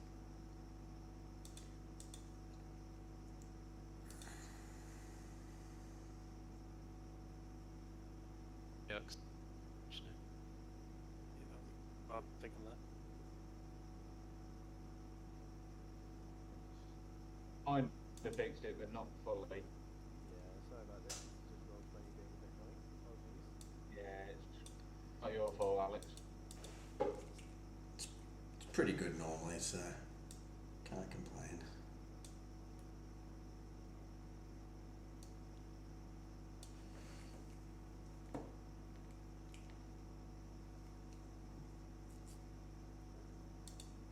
Okay, well, while we're waiting for roll 20 to start behaving again, shall we take I'm a... back. Oh, I'm back as well. I'm in. Just Oh, come out, in and out. There we go. Right, well, just so while we're waiting for it to come come back to normal. Should we just take a 5-minute break there and come back at half past, or when the Yeah, that sounds like a good idea. Hey, Sounds good. See you in a couple of minutes. Yep. I think someone distract the masseuse. But you really seem to, Sergeant. I think, Sean, do you want to turn your input sensitivity down or up just a tiny bit, just so we don't get the. So to try and find a happy medium where we don't get the echo, but we also hear you. You are still cutting out a tiny bit. Okay. Yes. I could try to, but I doubt I could distract her from you searching the room. It's a very small room. Sorry. I know exactly where it is. It's right at the end. Just go straight in, straight out. Just bring her out of the room, maybe. Okay. I mean, we do have badges from Captain of the Guard that we can use our authority. That should work. Can I just try my microphone? Is that better? That's perfect. Sounds good, Maya. Okay, Oh, great. no, Thanks. we got the echo again. Oh, Hang on, test. hello. Okay, Hello. that's fine. Okay. Yeah, that's fine. Don't worry about it. All right. 50 minus 50 dBs. May I make a suggestion? Everyone likes a cat. Maybe I can just get some people out with just to pat the cat. You guys can. Does anybody here know anything about herbalism or alchemy? Yeah, herbalism. Yeah. Herbalism here as well. Then I think I have a way to get her out of the room. Go for it. Do tell. Before she became a masseuse, she attempted to be an apothecary. So dealing in cures and herbs and things. I gave her a little bit of advice that got stuck in my mind from the library at Candlekeep about brewing healing potions, but if you two were to be willing to share some of your actual knowledge with her, that might be reason enough to draw her out. That's a good plan, but it means that 3 of you are on the outside, and that means 3 of us are going in. I'm not comfortable splitting the group. I'll give a bit of a rubbery grin at that and just say, only until the door is opened. And then we can promise to share knowledge later and you can come and investigate with us. From Yeah, your that's conversation, like a plan. from your conversation with Jabaz, Mono, you know that the door will swing open easily at a gentle touch. Okay. So it'll be easy enough to go through once you're in. Yes, it is a very easy thing. We just go straight through. Maybe someone could show her the demon print. Oh, I don't know about the demon print, did I? I wasn't there. So maybe show her the shrubbery. I don't know. Just get her out of there. But why do we need to get her out of there? If there Surely is- we can just wave our badges and walk straight in. Is a plan also. We can do that. I think that's going to be the most straightforward plan. That works for me.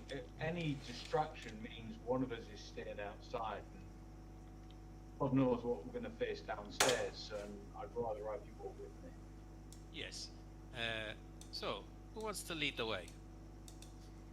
Well, who knows where the door is? Ah, that is me. I will lead them. Go ahead over them. Okay, you stroll into the north side room.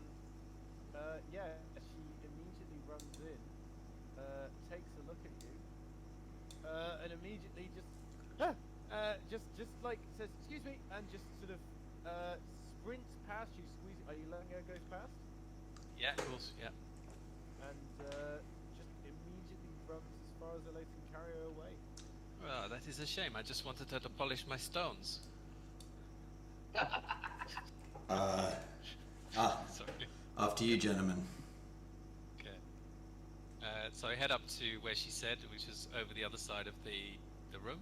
Is that right? North side? And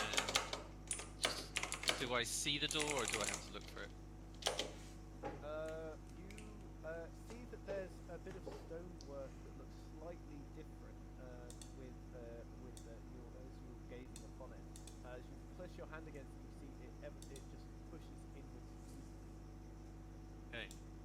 So I say, good. To the belly of the beast, my friends. Either way, Very good. So as you go down, I will move you guys onto the correct area. 1 second.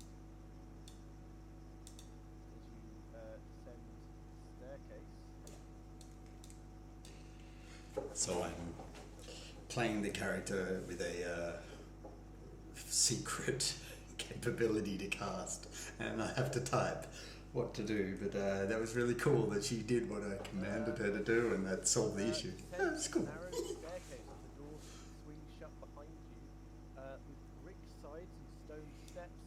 As you see a shallow pool of fetid water, a foul sewage-like stench rises up from beneath as you gaze into these dark caverns. If anyone would like to light a torch, I would recommend you do so you can see. And I will do that by giving your character some light. So Rill can't see and I can see.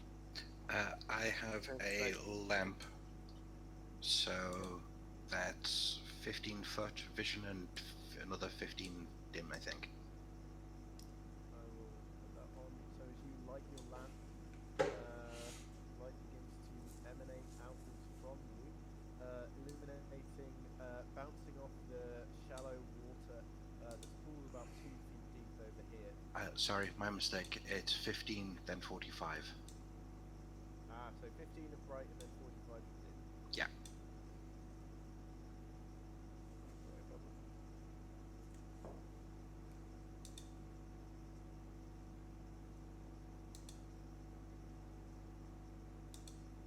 So, yes, you begin walking down, and I'll make things dark now.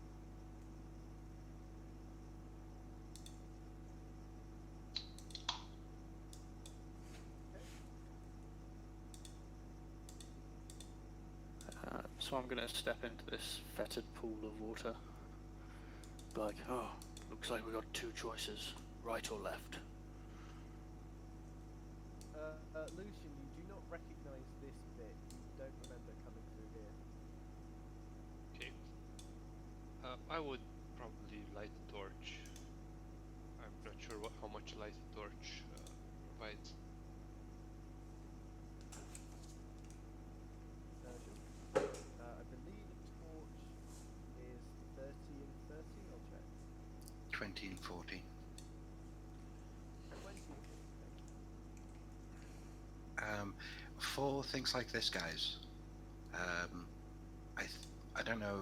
Yeah, you should all have access to it since Alex owns them.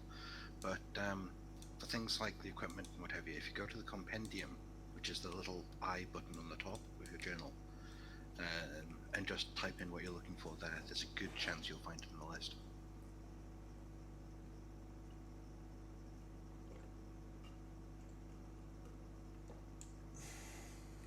So are we going right or left? I think the question we should give it ask. a choice. I think the question we should ask ourselves: are we going slowly or are we going fast? Because it stinks, but maybe we want to be a bit quiet that we're down here. I say to them, now I could turn into something a little more comfortable, that I could do some little reconnaissance with. How about a rat? Before you do that, do you know roughly where you came out of the sewers in comparison to the bathhouse? You remember, cannot Lucian, you remember coming out, well, you came out somewhere to the south of where this is, because the sewers go sort of downhill towards the harbour and the river, but you were sort of meandering around there for ages, you don't remember.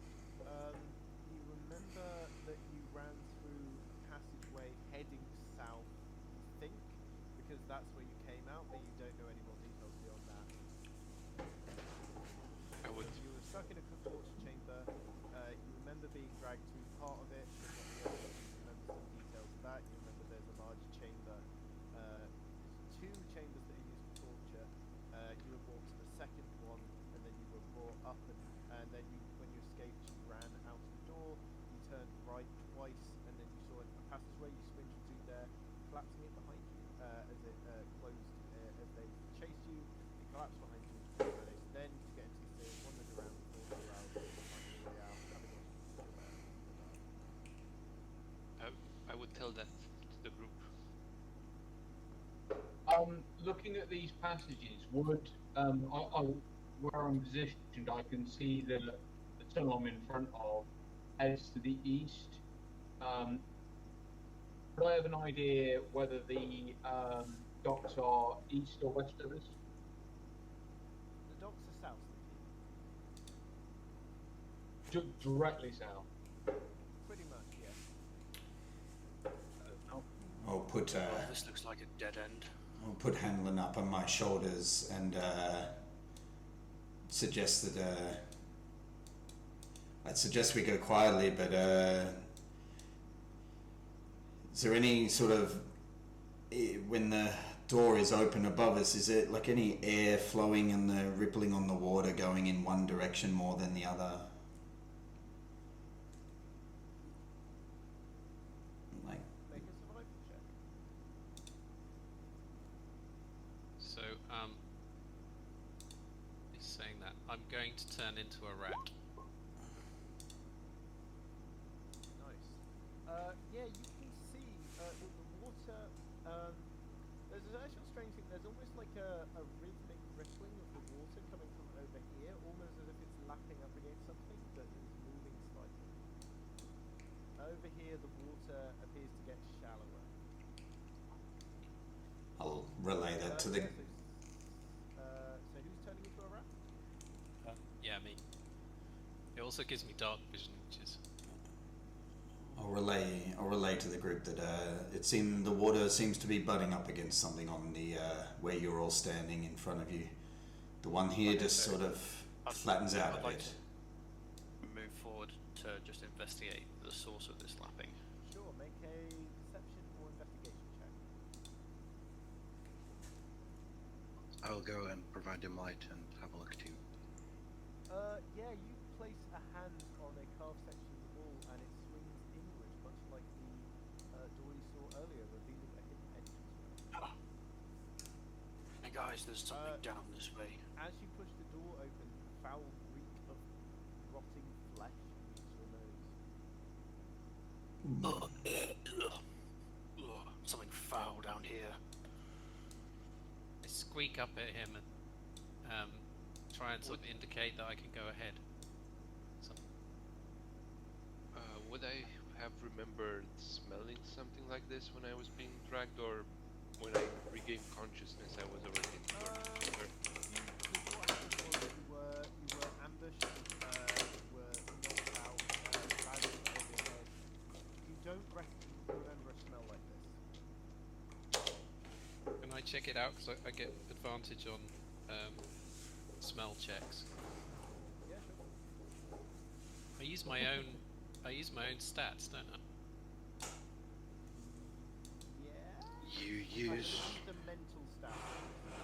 Yeah, I think it's wisdom Yeah. as one. So Okay. Yeah. So you go and check out that animal. It has a. Actually, make it. I'll say that was a medicine check rather than perception, but it still is a success. As you go investigate the body. It smells like it's been dead for just over a day, maybe. It's slightly beginning to bloat. You see that there are several knife wounds in the back. It's a male human of a corpse down here as you go. It smells like a male human. Oh, hang on. whereabouts is the body?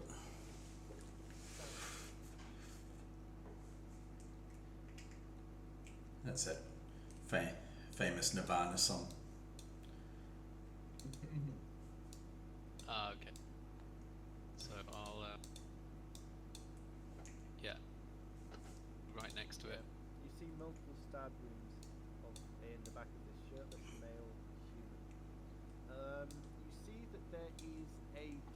scrap of paper floating near him.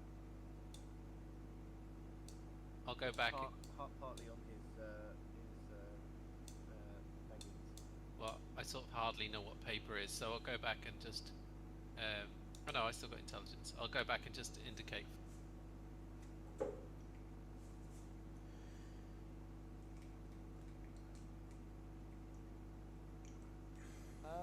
You see that there's sort of blurred writing on this. Anyone who looks at this, is anyone looking at the paper? Yeah. Yep.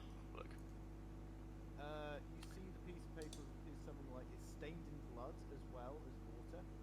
As you pick it up, you see that most of the writing is illegible, but you do make out it is written in common. You make out a faint reference to a meeting place and a faint reference to a transfer. You see that it's sort of been, as you go to pick it up, you see that it's sort of, something pulls away, and you see that it was sort of mockingly pinned to his body with a knife. Oh. It reminds you of the sacrificial Didn't daggers like that you him. may have encountered before.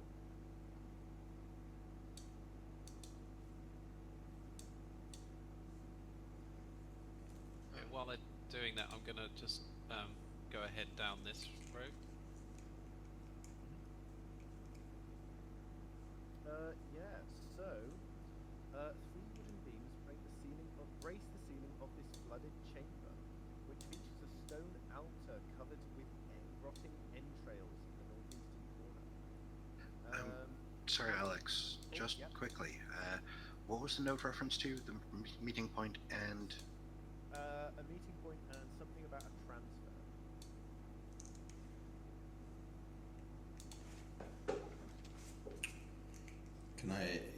Can I just make sure I'm still being wary of something following us from earlier. Just I've been looking behind bringing us. up, very much bringing up the rear. Yeah. Make a perception check. But Mono, yes. So in this room, 3 wooden beams brace the ceiling of this flooded chamber, which uses a stone altar covered with rotting entrails. Hanging on the wall above the altar is a 3-foot steel mask cast in the form of a frowning human skull.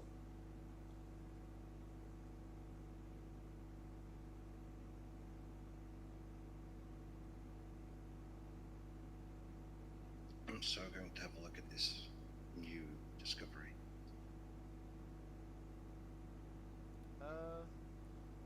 It's a large, about a meter tall, steel mask of a skull that's been sort of twisted and racked into a frown.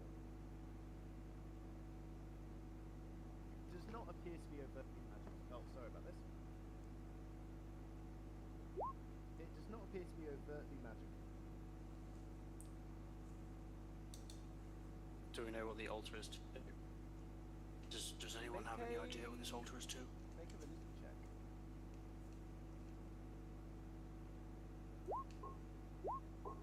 No, sorry, ignore the +1. Oh, that's fine.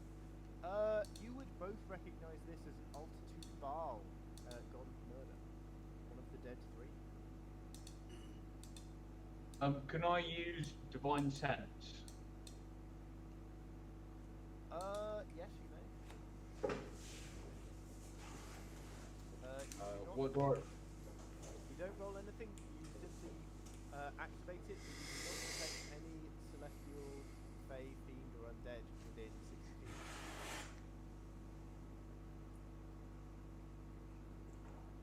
Can I Maybe desecrate the one altar? Thing. Sorry, before you do that, you do tend to sense a faint hint of fiendish energy nearby, but you don't know what it is or where it's coming from.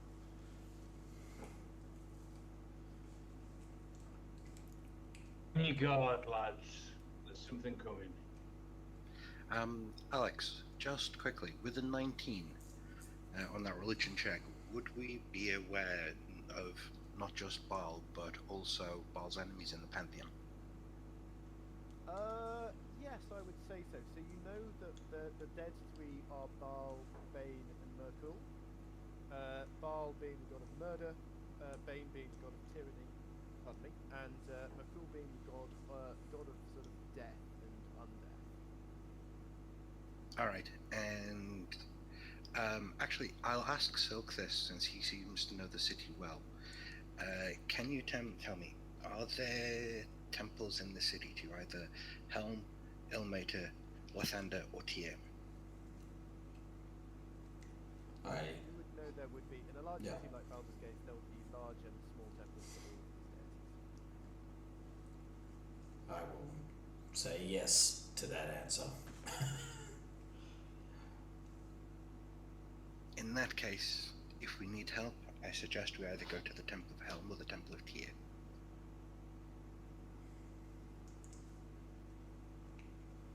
But if the people there would have been interested in stopping the cultists, would they have been searching for them? Not if they don't know about it. This isn't exactly looking like a major temple, is it?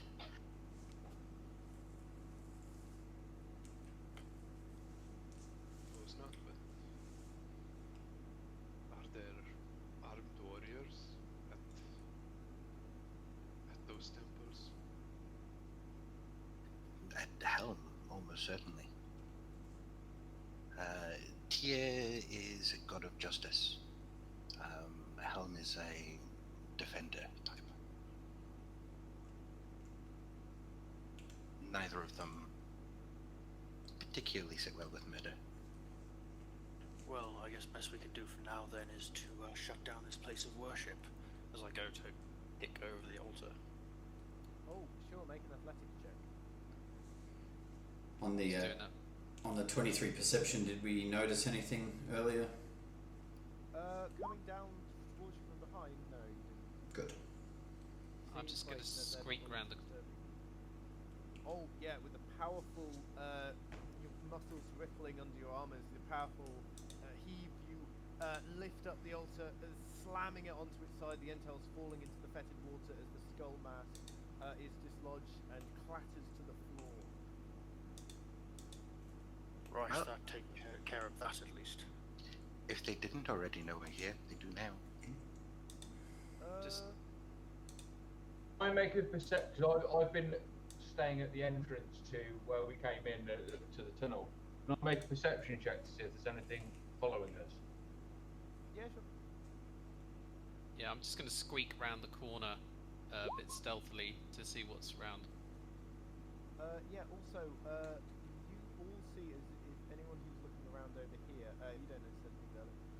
You notice that there is the back wall of this dry alcove is hung with a tapestry depicting a grisly scene of 4 blank-faced figures ripping apart a fifth, who is screaming as blood is sprayed everywhere from this tapestry. Will I recognise anything about that?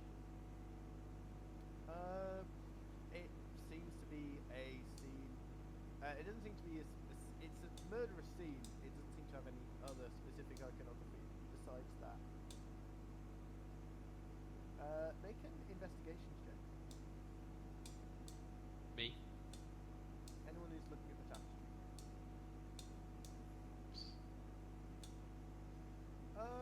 And you sort of peer at it and you see that there's something yellow growing on the wall behind the tapestry. Hey, I back off quickly.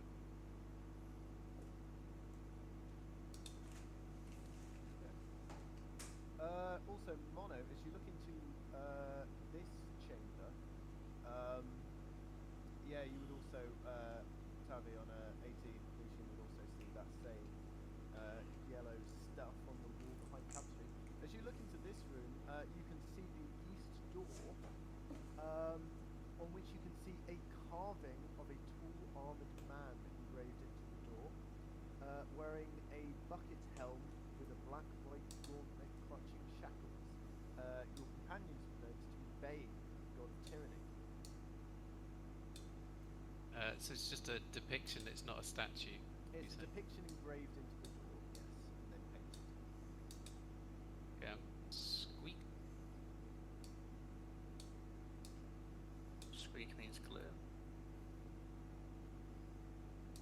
You have a look around and you see similar figures in different styles painted on the north and the south door. The north door has a powerfully built skull-headed man with long curved blades in his hanchety. The south one having a cloaked figure whose face is hidden under a cowl, but in his skeletal hands, a screaming human skull is pointed on this engraving.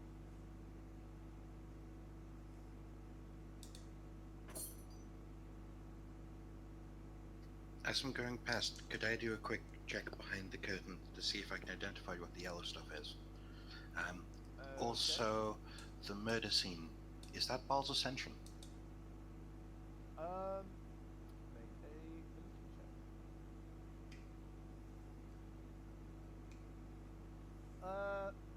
No, this is different from the famous ritual in which the dead three took their powers from the previous god of death, dividing their power between them. This seems to be more of a generic depiction of some kind of ritualistic murder. And as you ponder this and pull back the tapestry, the mold explodes outwards towards you as it is unleashed from the tapestry. As you disturb it, it clatters to the floor and a spray of spores head out in your direction. I'm going to need you to make a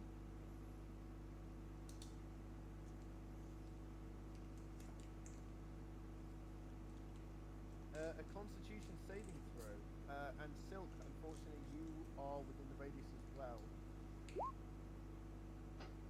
Sorry. You both fail as you rack and cough as the cloud of spores shoot out towards you, and you're both going to take 6 points of poison damage, and you are poisoned.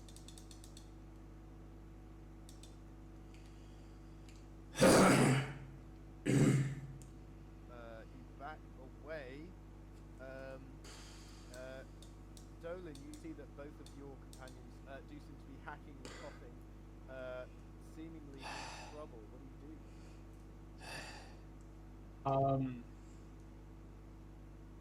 So I'm going to sort of, I think Real's right next to me right now, so I'm going to reach out and brim 3 points of healing. Okay. You won't get any. Yeah, healing's not going to help. Was this poisoning? Well, he's Yes. just lost his temporary hip. You don't know that. Yeah, so you know that Real is sort of, he seems to be hacking nothing, he doesn't seem to be, the poison doesn't seem to have entered his system yet. He seems to be, however, he's, the spores seem to have entered his, although he seems to be doing okay, the spore, you can see little clouds of yellow shooting out from his mouth as he continues to cough. Genuinely, isn't there anything I can do about that? Okay, I'm going to need both, in that case, unless anyone else is doing anything to help, I'm going to need both Sylk and Real to make another Constitution saving throw. Willing to accept disadvantage on this because of the circumstances, but could I make a medicine check to see if I can think up anything quick to help us? Yeah, sure. Sorry, ignore the plus again. That's okay. You know that this is yellow mold, a very dangerous type of fungus that infects certain areas underground that release its spore and touch. You know that the things that are most effective against it are fire and sunlight.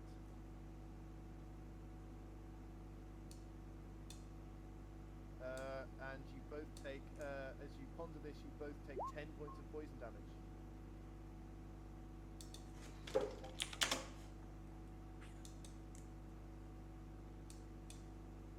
Got anything I can do about poisoning? Why, you with the torch, why don't you do something?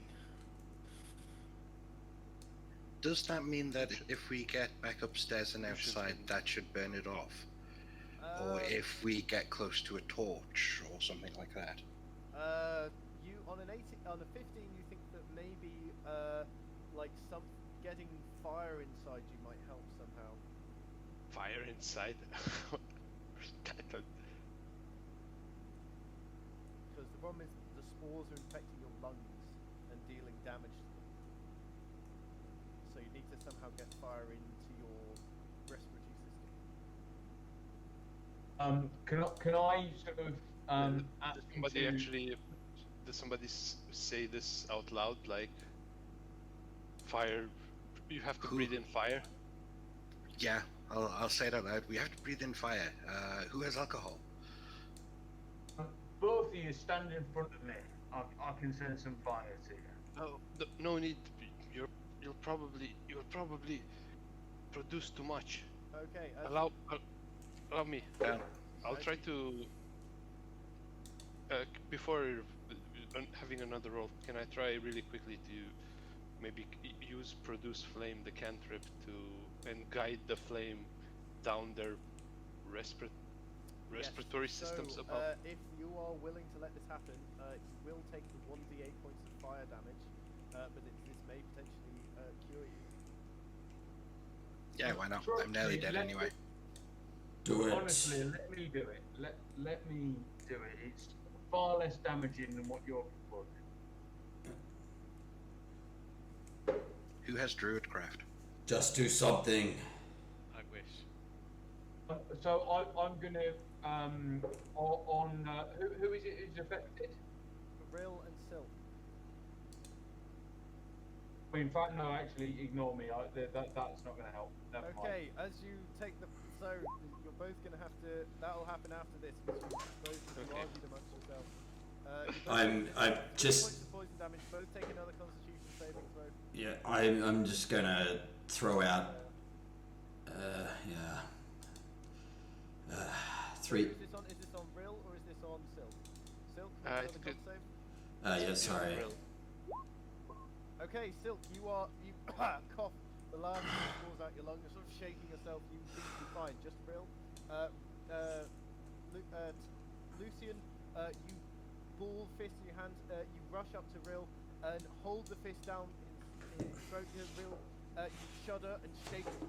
You find yourself burning the inside of your mouth. You feel the flames looking at you as you take 2 points of fire damage, but the spores ignite, and as you blow them all out, there you form a small column of flame past you through Lucian's hand, expelling them from your system.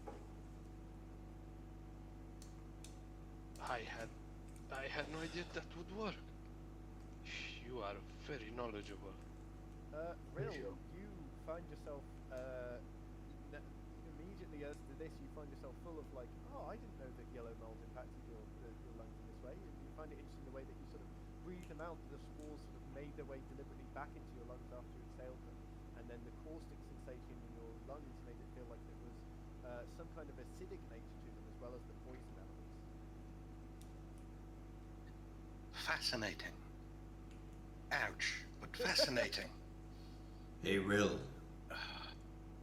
Any chance next time you don't touch things in a sewer with dead people on the ground? Or do it when you're I on can your try. own? Rill does not seem too pleased. Can I- Suggestion. Can I also check if Hanlon... No, Rill looks kind of willing, but as though he's got a really bad feeling about that. Can I also check if I can try. I can't promise I'll always succeed. Yeah, for the rest of our It is time. worth anything. I admire your curiosity. I am a bit of a herbalist myself, but apparently nowhere near your level of knowledge. Please allow me to help you with your wounds, and I would use my healer's kit. Maybe just take out some soothing elixirs and try to restore some of his hit points. Yeah, if you're right with that, then you can absolutely do that. If you're both doing that. That would be absolutely appreciated. Should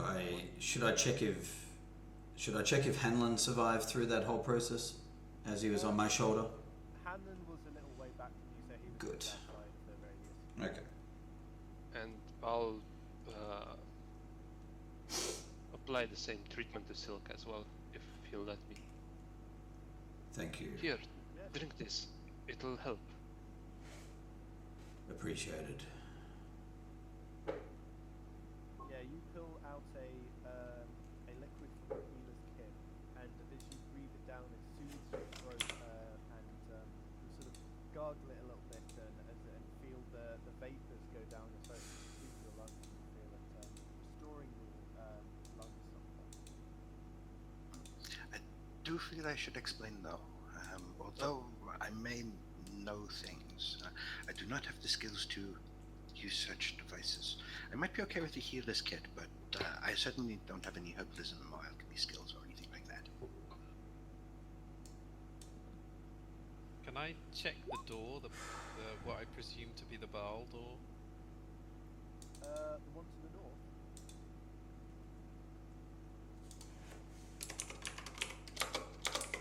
The Val door is the one to the north.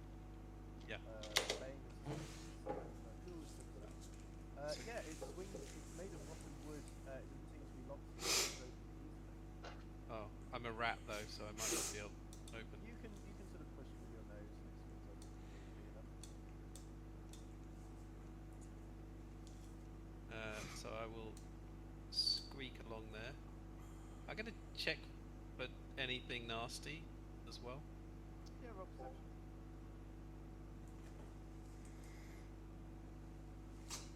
I get advantage with smell, but I guess this is vision. Wow. Yeah, you sort of have a smell up Sylk there. It is smells of sewage. really angry Things like that, at that Rill at this smells moment in exactly time. the same way you came in. It looks like if you go up there, you just go back to where you came. Sniff at the other. I'll sniff at the east door. Okay, you can smell there's more fetid water in there. You can also make another perception check with advantage.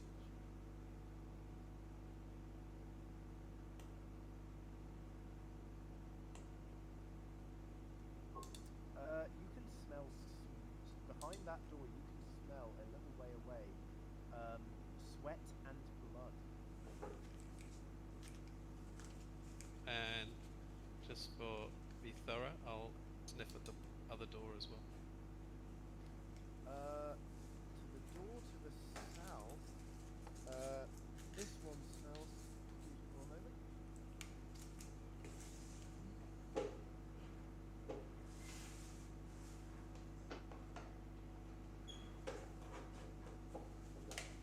This one smells sort of dusty, almost like a library. Okay, I'm gonna pop out of rat form and say to the others, so I've had a little sniff as a rat. To the south is books, but don't tell Rill. Too late. Just oh, okay. To I'm the not east, I'm not going through the door, but I'm going and waiting patiently next to it, or impatiently. tapping your foot. To the east, I think we have maybe our man. There is blood, there is sweat, and maybe some tears. Lucian, you think that if there's blood and sweat, that might be one of the other torture chambers, though this doesn't look like it's anywhere near the one you were in. That is probably the first torture chamber. I was taken further in, but it sounds like that the way right is the right way. If Definitely someone's start. being tortured, we should save them. I'm not hearing any screams right now. Maybe there's no one there except this scarred man. You don't hear.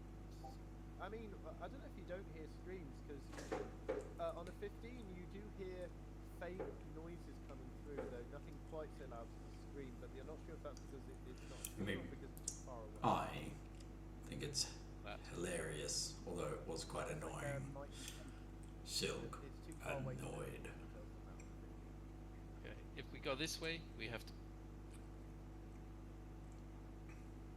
We lost you. Oh, you lost me? You I- cut out for a second there. Okay. If we go this way, we go to the east. We have to be prepared. Always prepared. Good. You go first then. I'm ready for a fight. Excellent. You Alright. go second. Real, make a perception check.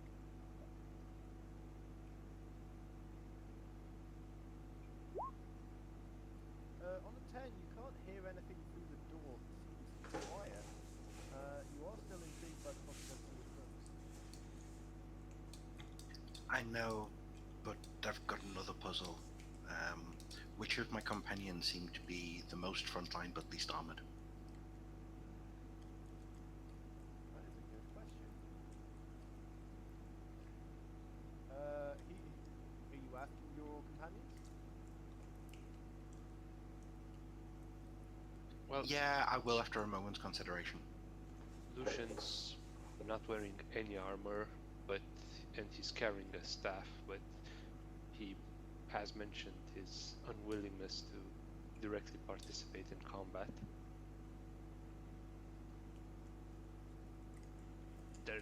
Yeah. Why do you need to know? Real? Just so I can provide a bit of a bonus. I mean, I'm down for getting into a fight, but my armor's pretty strong. Yerk hasn't got a shield, and Dolan sometimes have, so that might swing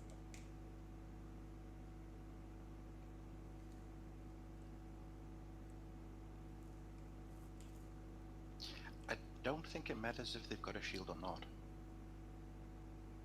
Okay. It just says grants a +2 bonus to AC.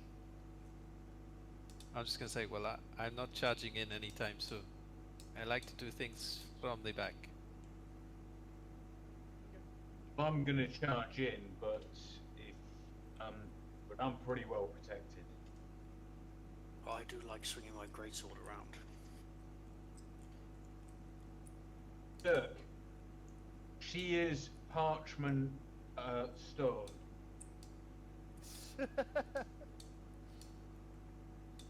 Right. Message me what you're gonna do. Just go /WDM and then say she is parchment of stone. Dolan and go.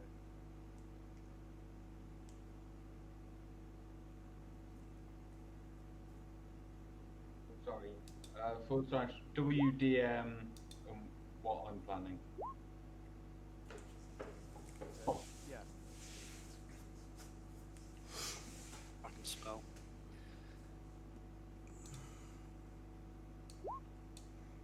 Okay. It doesn't matter. Oh, there's so much wrong with her. Comes out with your hand in a stone. It looks a little confused, but yeah, you do accept that you have been bested in this particular competition.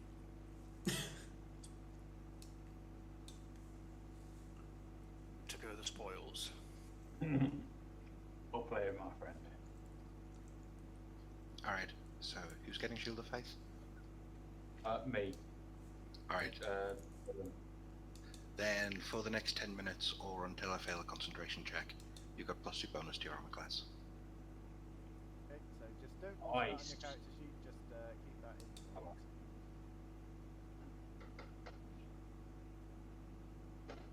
Right, but yes, what would you guys like to do?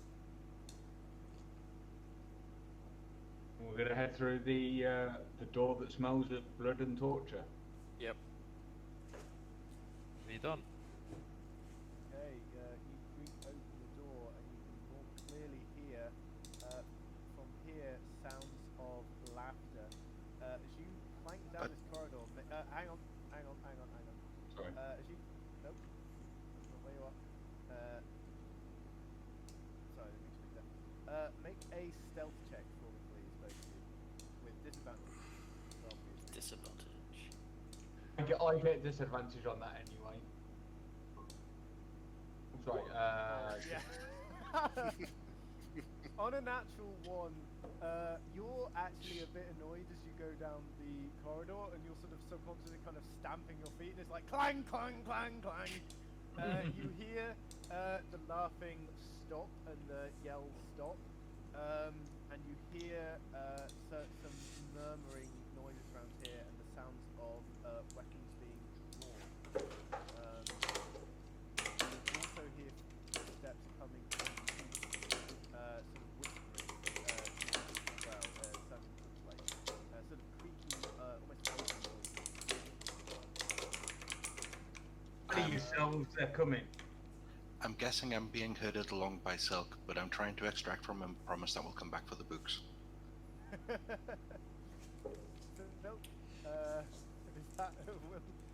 Sylk. No, Sylk doesn't promise that. Sylk's still wiping off yellow dust off his face and is not happy with Rill at this moment in time. I'm just giving you the worst glare. So I say, let's get out of this corridor. We don't want a bottleneck. I'm going to sort of rush forward as fast as I can. Okay, in that case, as you charge forward, let's stop there as we roll initiative.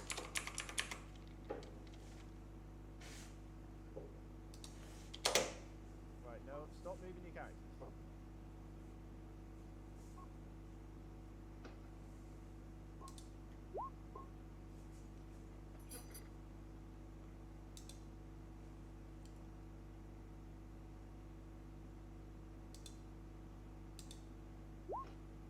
Okay.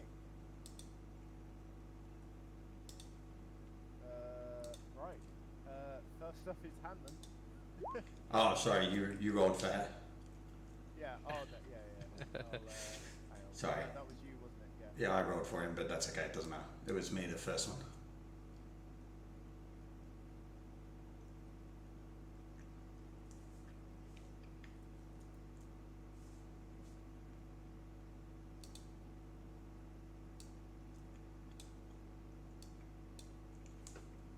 Right. First to act is Sylk. You're right at the back.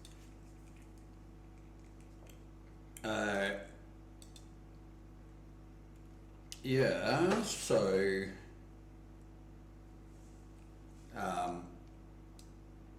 as I sent through, so I'll just sort of be muttering to myself a little bit, I think. 1 second.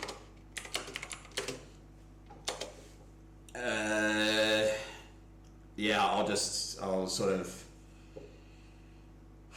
mumble to myself a little bit at the back, and sort of glaring at Rill, and just sort of sit there and sort of ready myself where I am at. I'll just sort of do that, and yeah, that's my turn. Okay. Sure. Fantastic. Yes. Sylk readies himself for the coming battle, looking pointedly at Hanlon and Mono. Lucian, you're next up. Lucian shuffles nervously a bit forward. He's looking around at his new companions. How do they seem to be taking the prospect of incoming battle? Do they look happy? Nervous? Yeah, well, you're looking towards Dolan, Yerk, and Mono. Dolan is striding forward with great enthusiasm, it seems. How do Yerk and Mono look? Yerk looks happy as he's just like got his hand ready to swing his greatsword down on someone's head. Like a Mono glint in looks- his eye. Mono looks like he's turning inward a bit, and has his eyes half closed, but he's not giving off any excitement or fear, really. Right, yeah. So, yeah, Lucian's just gonna wait here nervously. I'm gonna take the dodge action and just see what happens. Okay. That's my turn. Yerk, you're up. This water is difficult terrain, by the way. So each foot you move counts each 5 foot you move counts as 10 foot. Okay, cool. So that's 10,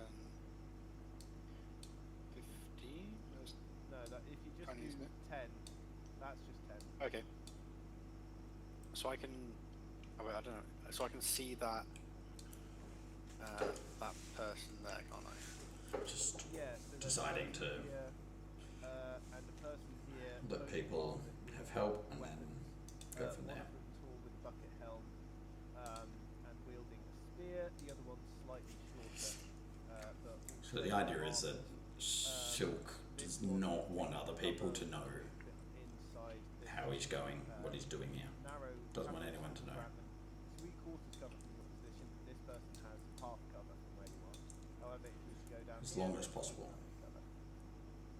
Oh, in the middle of the room. If I move round the corner there, do they still get cover? If you move around the corner to here, they'll still Yeah. get half. She'll still get half cover. If you were to move to here, they wouldn't get any cover because they're Yeah, using this little corner to block. Okay, so I'm going to move. So that's 10, 20. Can I move there? 10, 20, 30. So yeah, so maximum movement. And I'm going to throw a hand axe at this person standing at the top there. Yeah, so you charge through the water, leaving huge ripples in your wake as you charge through the darkness. You reach down, pulling out a hand axe from one hand, and you launch it. However, the hand axe goes wild, slams into this support beam here. Roll damage. 7 slashing damage. The hand axe, bang, embeds itself into the support beam that now looks to be significantly weakened. That's not good. Next up is Hanlon the cat.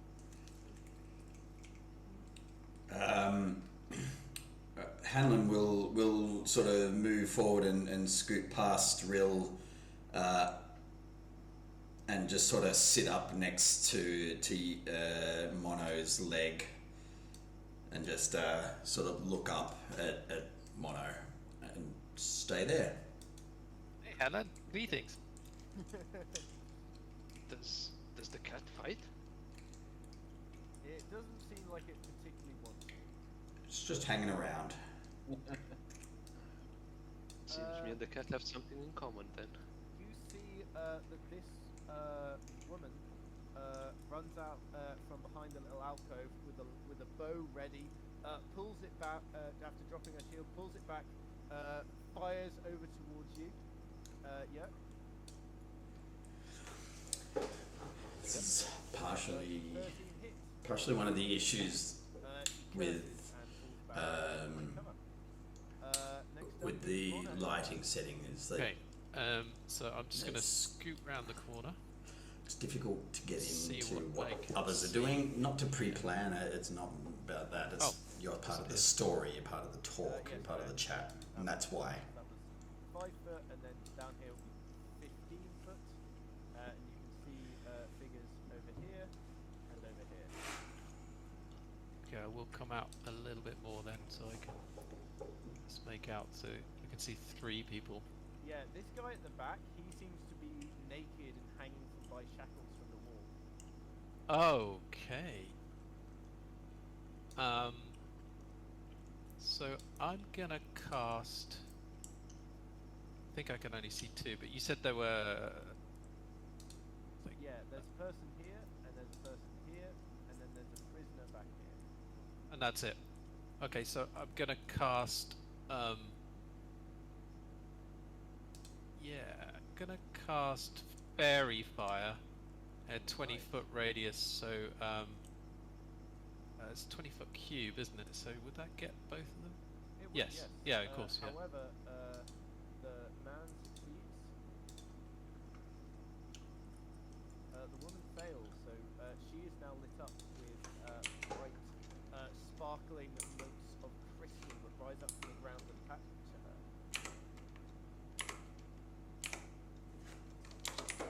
Okay. And as a bonus action, I'll just cast Shillelagh. You also see that the. Oh, I can't, can I? Hang on. Okay. Sorry, I can't. No, you can. You can cast Shillelagh as a bonus action. What, a spell and a cantrips, okay? Yes. Technically, you wouldn't be able to, but the problem with the bonus action cantrip rule, I'll go into later, but basically it's slightly dumb. But you should be able to cast a bonus action cantrip along with a spell, as opposed to a bonus action spell along with a cantrip that's an action. It's fine. Yeah, okay. And then I'm going to use the rest of my movement just to move. What's that? Just over here. You wouldn't be able to go that far. You can so far move 5, 50, 25, and then you would take 10 foot move to get to there. So you've got to stay where you are. So I'll just hover behind Yerk. Okay. From behind you, 5, 10, 20, 30. You see a robed figure wielding a silver skull-headed flail burst through the door behind you, followed by Welcome guests. and 5, 10, 15, 25. Just about get here. This one is not going to be able to get there. They all run through the door. This one is going to try and whack at you, Mono, with its flail. He was hidden behind the door, so he'll have advantage. However, both miss. This guy at the back is going to try and shoot his ranged attack against Yerk as he raises a hand and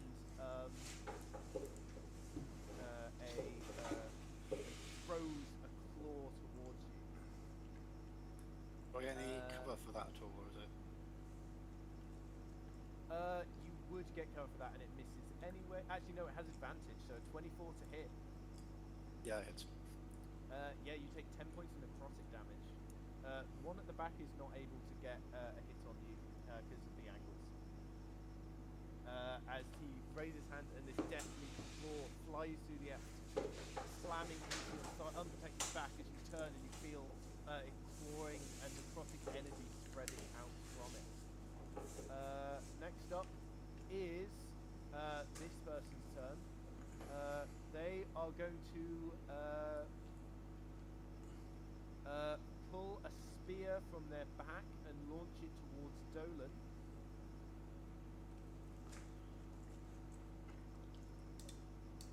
Does a 20 hit? I actually think it doesn't. No, it does not. Not with my new bonus. It's me. You throw it towards you, and you raise your shield just a second too late. However, a golden shield of energy flies up just behind your shield as the spear clangs off and clatters away. In annoyance, she yells out a command, and then you see this guy immediately uses his reaction to try and attack you with its flail. That's a 20 to hit on you, Mono, for 2 points of damage. As this flail slams into you. On Mono, yeah. Who did? Oh, as a reaction. Yes, as she yells out, as he yells out to okay. command them. It's his ability. So 2 points of damage. Dolan. Sorry, Alex. My vision is pointing in the wrong direction. I'm looking back where we came, and I can't see the battlefield. Okay, can you see where I'm highlighting? I can see where you're highlighting. I'm still looking in the wrong direction. Can you see any better now? Nope. I don't think there's the problem is there's no light source for you down there. The only light sources I think are, and if you don't have dark vision, I think me and Rill are the only light sources. Hold your action. Hold your action until I go, because then I'm coming to the edge and you'll have light then. Yeah. Okay, yeah, I'm gonna hold my action to attack. Alright, there you go. Okay. Now you can have your action. Yes, Dolan, make your attack. What are you attacking with? I'm just going to attack with my. Oh, sorry, I've lost my. Gee. Where? Hang on a sec. Sorry, that's completely dismissed. Yeah, you had a javelin. Right. So don't forget that. Yes. Yeah. But here's a weird question: are the guards human? Because I'm expecting if they're human, the room should be lit, because otherwise they wouldn't see anything. That's a very good point. However, they suspect that they doused their torches right before you arrived because they heard you coming. But shouldn't they have disadvantage then, because they don't see where they're attacking? They should really. That is a very good point. Let me check something. Nope, you're absolutely right. I'll ready that in the future. In that case, no, it won't be dark because they wouldn't have lit their torches because they can't see in the dark. I will give them a. You see that there is a torch over here, and I'll represent that with torches coming off this person. Sorry about that. Oh, and don't forget there's someone who's glowing green. Yes, true. This person As a here beacon. is lit up with fairy fire. How far away would that person be from me?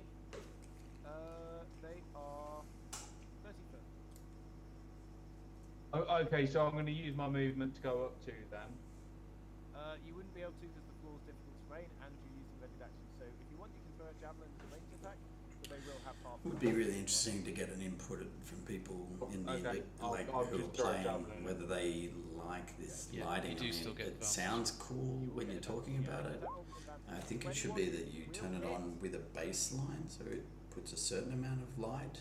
You can see the map, but you have the light that you know what you can hit, and how that works. Oh yeah. That's how I feel it should work. And if I think when I run my games, if I'm going to do it, that you're basically going to have everyone have a certain amount and adjust the light if that's possible.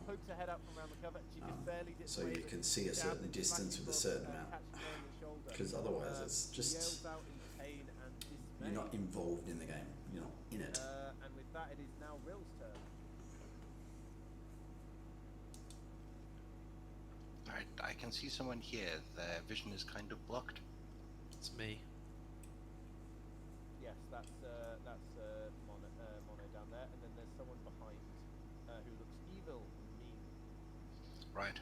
Well, in that case, the one that's evil and mean, I can just see them through a crack. That's going to be enough for Sacred Flame.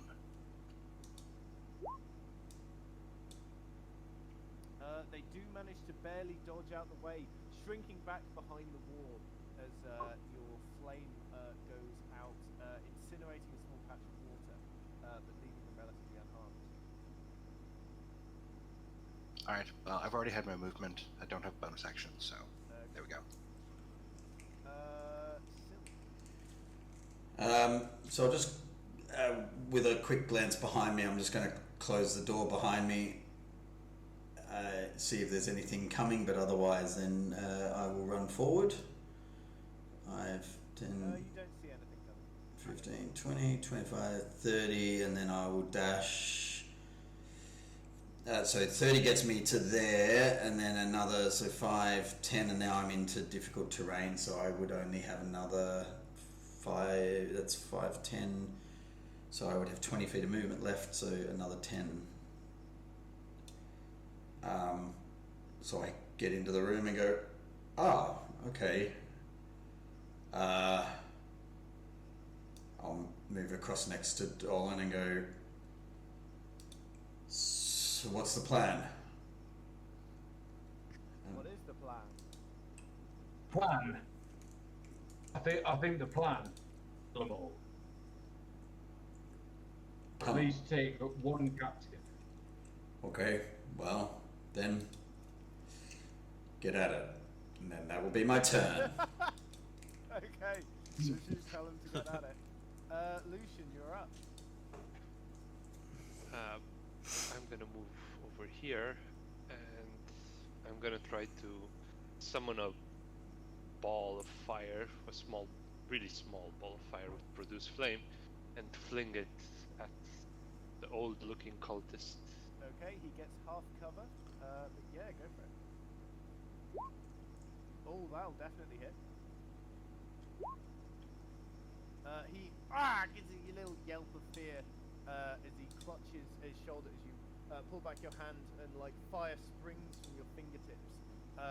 As you see like the veins in your fingers glowing bright red as you struggle to contain this flame, and you hurl it outwards, lashing into him as a small section of his robe catches the light, and he staggers backwards.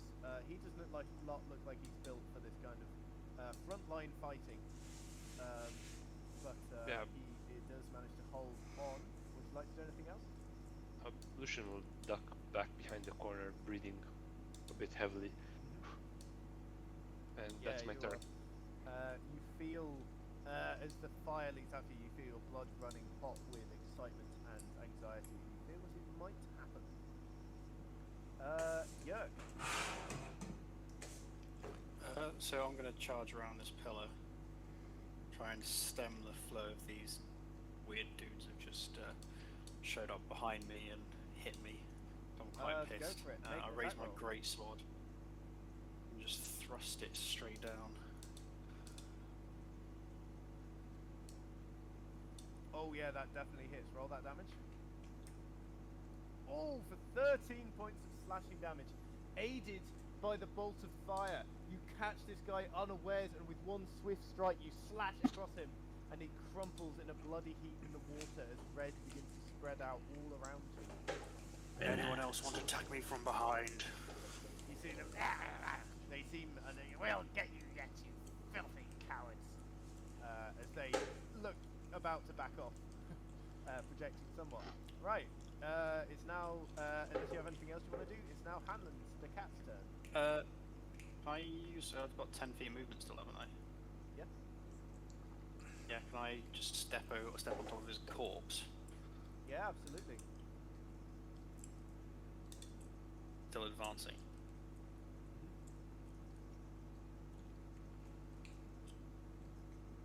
Cool.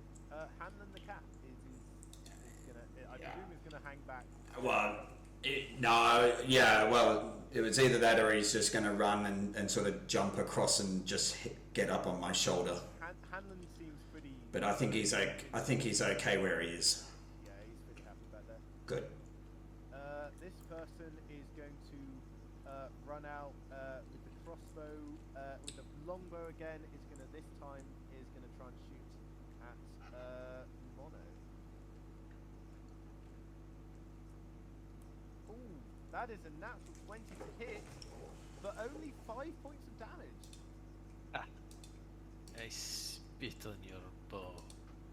And she's going to curse, and she's actually going to start running forward 5, 15, 25. She's going to get up to here. Mono, you're up. Okay. How many of those dudes down the corridor can I see? You can maybe see one of them. If you were to move here, you would be able to. Sorry about that. You would be able to see all of them. At the moment, you can only just about see the one. From where you are, he'll have 3/4 cover. If you were to move here, he wouldn't have any. How many are there? 2 or 3? 2. You're pretty okay. sure there's 2 from the sound of it.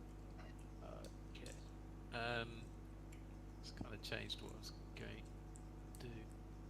I'm going to.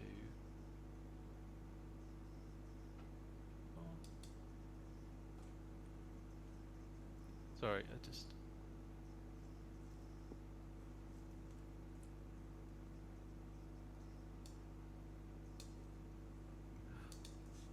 I'm just gonna step up to this one, and just hit it with my shillelagh. Sure, make an attack roll with advantage. Oh yeah, I've got that A glowing little bit of stuff. So that's water start. Ooh. Oh, that's a natural 20 to hit. Yeah. Nice. Hold on. With the shillelagh stats as well. Yes, so that'll be 2d8 plus your spellcasting modifier. Sylk's inspirational words. Yeah, it's coursing through you. So it's 2d8 plus.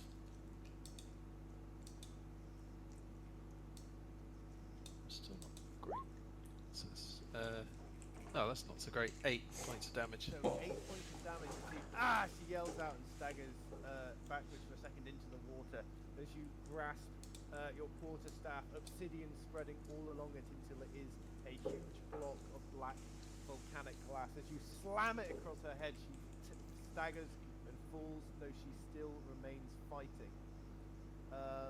Wrong shillelagh. That's my shillelagh. Right. Oh wait, hang on. What? My shillelagh is the one with the obsidian part. I think Mono's. Or is Mono Mono's also has shillelagh as well? that. Ah, It's also a really? It's obsidian shillelaghs all round. By the way, you should. Sorry to intervene. You should probably make a new attack macro for that because you should be using wisdom to hit for shillelagh Yeah, instead of strength. Yeah, So that's- yeah.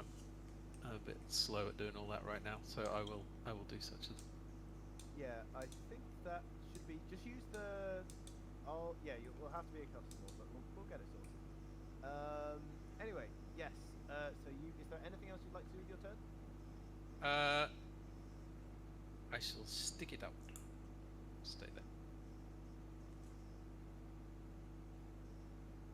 Trust big friend to be a cork.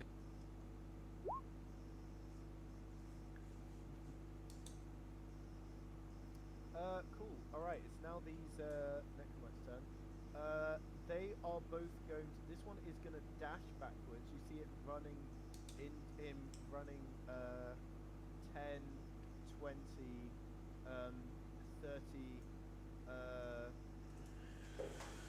35, 40, 45, 50. You see him grabs. You hear something being grabbed, and then he begins to run back. This guy is going to disengage and fall back 10, 20, 30. You hear what sounds like a match being struck. Yeah. Anyway, that's their turn. Yignath is going to advance 5, 10, 20, 30 is going to make an attack against Mono.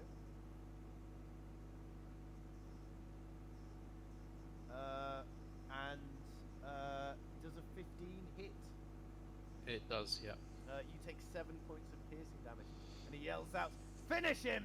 To the woman as he uses the voice of command, and she is going to make an attack against you with a mace. However, a natural 1 misses. As she stumbles forwards into the water, landing prone as you literally step backwards out of the way. Because that's her reaction. Oh, this is a tight battle. So, Dolan, you see this woman has just fallen into the water. I mean, she was lit up anyway. I'm sorry, Alex. I've got the map zoomed all the way out, and I've just got a black square. Okay. Can't see any. You should be able to see something, because there's light where you are, and your character should have vision. Let me just double check. Ah, there we go. I've just given you. It's because I gave you a new token, so I need to give vision. You should be able to see now. Yeah, cool. I can. I'm just zooming in. What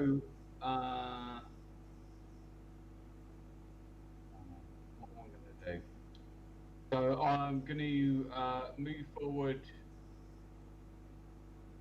to this person here, to the left of me, and I'm going to use one of my spells because I haven't used the last spot yet, and I really want it. So I'm going to use Thunderous Smite. Oh, nice. Make an attack roll with advantage. Yeah, sorry, 2 seconds. I've had to refresh my browser, so I've had to Yeah, no problem. read that character sheet. So apologies for the delay. No problem. So yeah, you see that your hammer begins to glow. Are you using your maul here? Yes. Okay, so yeah, you drop your shield, bring up your maul in both hands as it begins to glow with thunderous energy. as you see tiny specks of lightning zipping around the edge of the great edge of your great end of your hammer. As you bring it down, and will you hit as you roll with advantage? We'll find out shortly. In the meantime, sorry. Roll 20's been a pain in the arse. It's not letting me open my character sheet. that's fine. I'll roll it for you then, if that's okay. Yeah, that's absolutely fine. Yeah, that'll do. Oh, yeah, you get a 22 to hit. Dealing 9 points of bludgeoning damage. To be honest, I really like the whole D&D Beyond And 20 so plug-in you do element this on because I the find it man so or- much quicker and easier than the other sheets, but that's just me. This is prone, on the right? map. Oh, on the man side, yeah. Yeah, Um, it's on the man, yeah. I think it's also because Okay, I'm used to it. So slam cries back as that hits for 9. Roll 2d6 for me, please. Yeah, cool. I've actually got my. And then does he with Thunderous Smite that knocks him back 10 feet and they fall prone, right? That's correct. Yeah, it's a DC 12 saving throw. Is that a strength save, yeah? I believe so. Yeah. Oh, he I- fails as you pull your hammer back and up in a huge uppercut slam, and he yells back as he slams into the wall, falling down prone over here as he's temporarily stunned. Roll that 2d6 for me, please. Oh, you already did. 8 points of thunder damage, so he takes 17 in total. This is the first time he's taken, but already he's looking pretty beat up as he lies before you. Rill.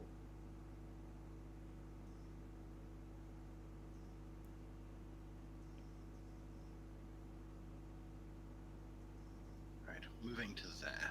Uh-huh. And the one that's prone here, Mm-hmm. I'm going to Sacred Flame her. Okay, So so she's that'll be a dex prone. save. Yes, with disadvantage. Yeah.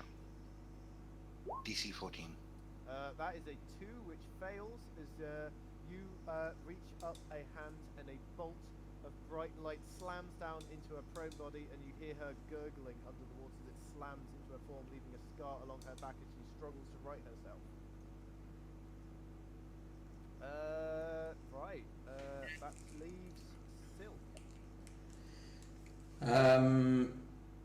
I will sort of just go past the while they're there. Do I see anything through this doorway?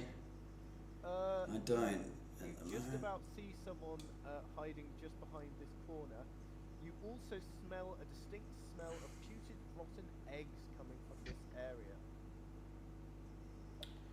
So that was like 10, 20 to get to there.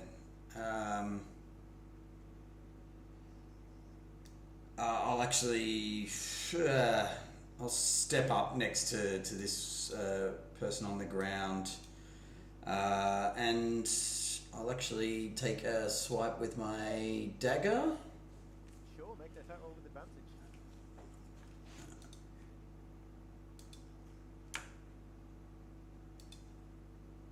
Oh, I just thought I might have lost concentration on the fairy fire. Oh, that's a good point. Roll your concentration. Oh, an 11 will not hit. Okay. God. As you see sort of riding yourself in the water, you try and stab down, but you just plunge your dagger into water as she sort of rolls out the way, trying to stand up. Okay, Yeah. you don't lose concentration. No. Would you like to do anything else, Sylk?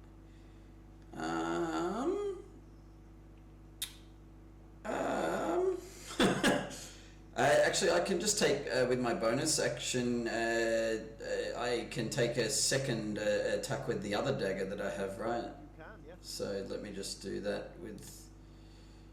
You won't add your ability skill modifier though. I don't know. It's never set up properly the way I am, so we can just subtract the ability score, but still with advantage. So we can just subtract it from there, but it's going to miss anyway. So Yes. yeah, That that's is, skillful stuff. Wait, is that a natural one? How did you get a 9? Yeah, Oh. that's Yeah. got to be broken. Yeah, that's a slight but yeah, that's a... No, it's not It's not broken, but it's just a terrible roll. Yeah, so you try and plunge your damage into her, but you like cough as a rotting stench of sewage blobs up me. There's a bubble burst right in front of you, just as you're about to make the stab, and you fall stagger backwards, dropping one of your daggers into the water below. Okay, and unless there's anything else you want to do. No, that's my turn. Yeah. Hearing somebody else finish him, I'm gonna quickly pop up from behind the corner and see how injured my party members are looking. How bad is Mono looking? How wounded? Wow, that's some terrible rolling. Sort of. That yeah, is some terrible rolling. at half strength. Put it that. So I'm gonna use 20 feet of movement to come here, right up next to you, and I'll start applying some quickly applying some salves to the wound, and then my hand just starts emitting heat, and I'll use cure wounds. Basically, I'll use fire to cauterize your wounds, essentially casting the cure wound spell. Ah, that's good. You learned something in the baths. Yeah, so you regain 9 there. Feel good. How can you joke in the middle of a fight? And with Well, that, now it's- is that okay? And with that, it is now Yerk, your turn. You see those old figures seemingly retreating back through this corridor over here, through this room that smells like rotten eggs. Yeah. So I've seen that, and I just shout to them, "Cowards!" as I see the rest of the party still struggling to deal with this person who's lying on the floor. And I'd like to turn around, run up next to this person who's still on the floor, and bring my greatsword down on their head. Okay, make an attack roll with advantage. Oh, on a 24, her neck is illuminated perfect with tiny glowing crystal shards as you pull down your greatsword in one powerful string. Roll your damage. For Oh, I get to 11 points re-roll one slashing of those damage. d6 as well. Oh, okay. Oh, God. So- Stop. She's already Sorry, dead. that's the wrong one. No, that's fine. I mean, Right. it's below 8 anyway, so it doesn't matter. But yeah, so that is 15 points of slashing damage as you decapitate her in one clean strike. It's just becoming fond of her. The cat is. And that's how you finish them, guys. Cat's gonna continue. Unless there's anything else you want to do. No, that's it. Okay, cat's gonna continue killing out. She's dead. Mono, you're up. Yeah, I'm just gonna cast a Thorn Whip. Ooh, nice. On this person. The one up against the wall. Is that a strength save? So it's a melee spell attack. Oh, nice. Okay, so roll your spell attack with advantage because they are prone thanks to that thunderous smite from Dolan. Yeah, I'm just gonna do it this way. I'm still struggling for some reason. So what would that be to hit? 16? Yeah, +6. Yeah. Yeah, that hits. Roll your damage. Okay, it's just a 6. Not 6. Nice. Oh, nice. Yeah. And I 600 damage. pull. I can pull them 10 feet. There you go. Oh, it's on your core page, so you do it like that. Okay. Yeah, you pull them 10 feet closer to you. I'm gonna pull them to Dolan so he can. You can whack. Right. Fantastic. So that's your turn. These guys back here, they're gonna poke around here. They're gonna do a ranged attack against Sylk.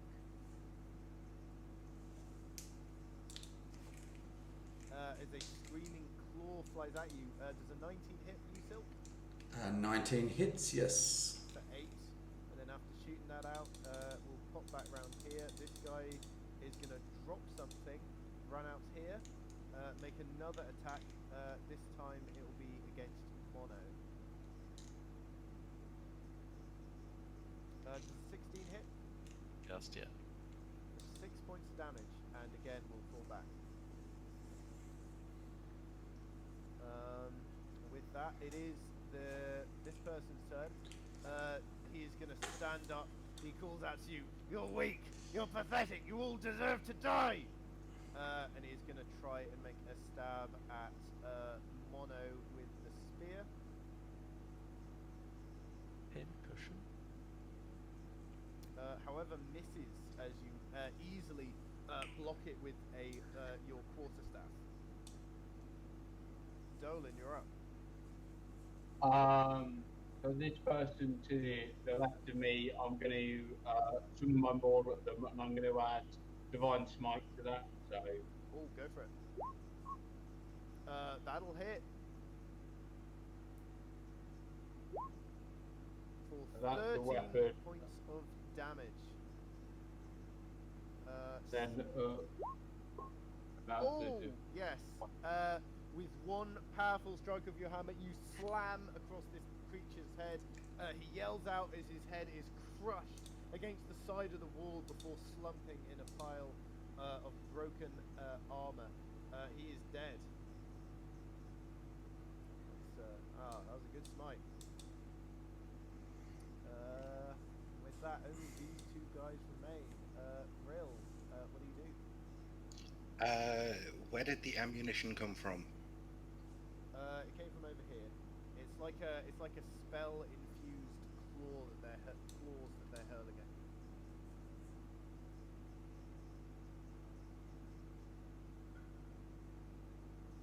And is that water on the other side of it again? Yes. So there's water all along here. However, there seems to be a dry bit just round the corner, which is where they're standing.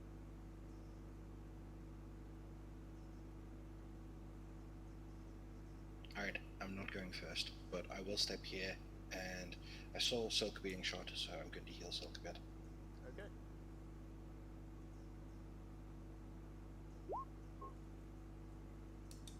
And with that, it is now Sylk's turn. You can just about make out this person, but they are behind cover. I'll quickly just look over my shoulder at Rill and say thank you. You're welcome, but I'm not going first. And then I will surf 10, 20, it's very silly to walk in here. Move there, and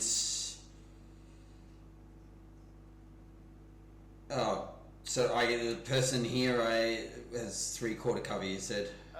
He would actually have full cover. Full cover, yeah. You'd have to go here if you wanted to. Yeah, so I'll go fire there. I'll dash into the room. This could be stupid. 5, 10. So there. As you run into the room, the smell of rotten eggs in here becomes overwhelming. Okay, that might have been a silly move. I will actually do my bonus action as my second wind when I'm in there anyway, but I've run that far, so I'm now where I am. Okay. As you find the resilience to carry on, despite the necrotic energy that courses through the wounds that you just inflicted, you managed to focus and force some of that evil out of your system. Lucian. I'm gonna try to pop really quick around the corner, see if there's anyone I can see. You can just about make out someone round about here. You can hear them. You can see the ripples in the water from where they're standing, but you wouldn't be able to hit them from there behind that much cover. Okay. So then I guess I would just focus up on applying some first aid to Mono. That could have been pretty silly. Quick Let's have a bandages look. with using the healer's kit. Basically, taken 2 attacks with my daggers, lost one of them, and then yeah, jeepers. A real bonus, thank you. Just You should really try to stay out of trouble. You don't look nearly as well armored as these two. And I point to Dolan and Yerk. No, I am quickly learning this.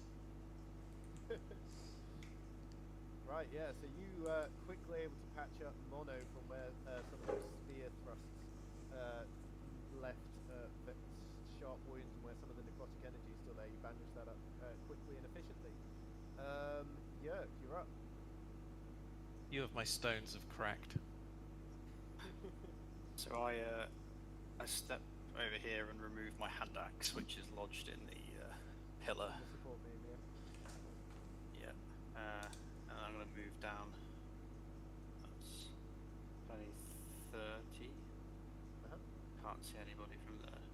Yeah, if you want to get, if you want to see him, you'd have to dash in, or you could. So I'm going to just hold my attack action and ready my hand axe, ready to throw at one of them if they pop out. Nice. Cat's gonna chill. That woman is dead. Mono. I'm gonna check out the guy. Did you say it was rough terrain where we are? The water, anything that's water is rough terrain. So all the blue is rough terrain. Funny, I can't see blue. It seems to be a mostly naked man in a loincloth. He is hanging by shackles, and he's got a sack over his head, and you can see like jabbing wounds in his side. But I can only get to there, can't I? Yeah. So how badly off does he look? Is he about to die, or is he? No, he doesn't look like he's dying. No, he looks pretty all right. Where did you move yourself? Sorry, I can't see you all of a sudden. I just moved sort of 3 squares to my left. So I presume that's. Oh, I see. Yeah, sorry. There's some GM info there. I need to make that slightly more see-through. So if that's rough terrain, I think that's my movement. So I just say to him, "Hey, is there anything we should know here? Anything you want to warn us about?" Oh, I don't know. Who are you? What's going on? We're helping you. Where's the man with the scars? I don't know. Just let me go. My family will reward you. And that's all you can say. Very good. That's my go. These two guys, they are both going to make attacks against the only person they can see, which is Sylk. Do I get some cover from where I am? You would. I would say you'd get half cover from where you are from the support beams. Okay. An 8 to hit and a 7 to hit as they both miss these screaming claws flying past. They are going to retreat slightly back here.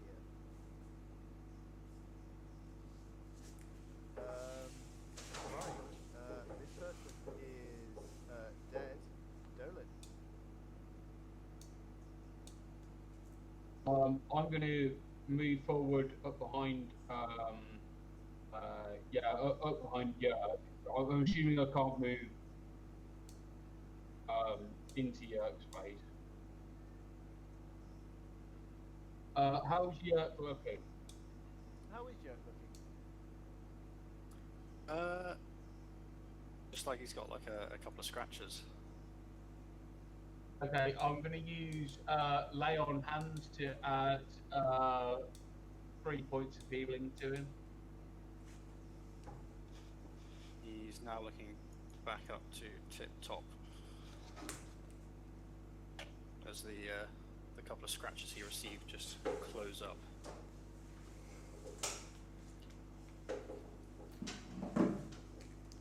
Sylk, also you stand here. It seems like there's some kind of light source coming from within the chamber where these cultists are hiding.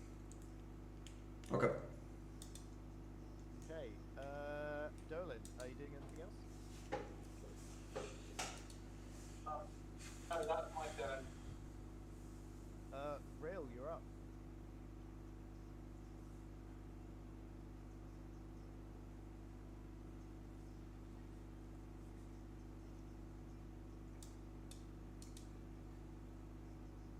Right, I'm moving this way.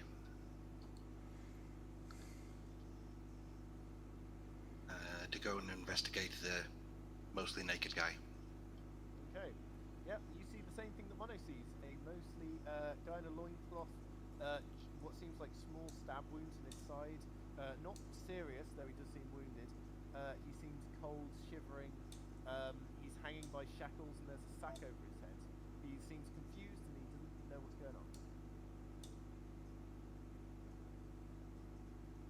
Sylk. Okay.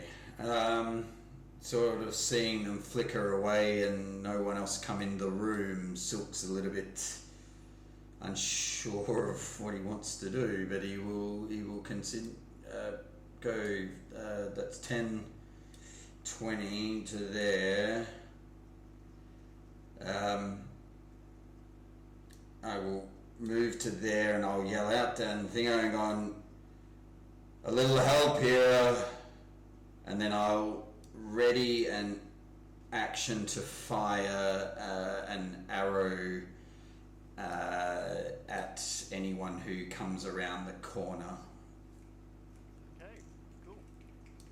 Lucian.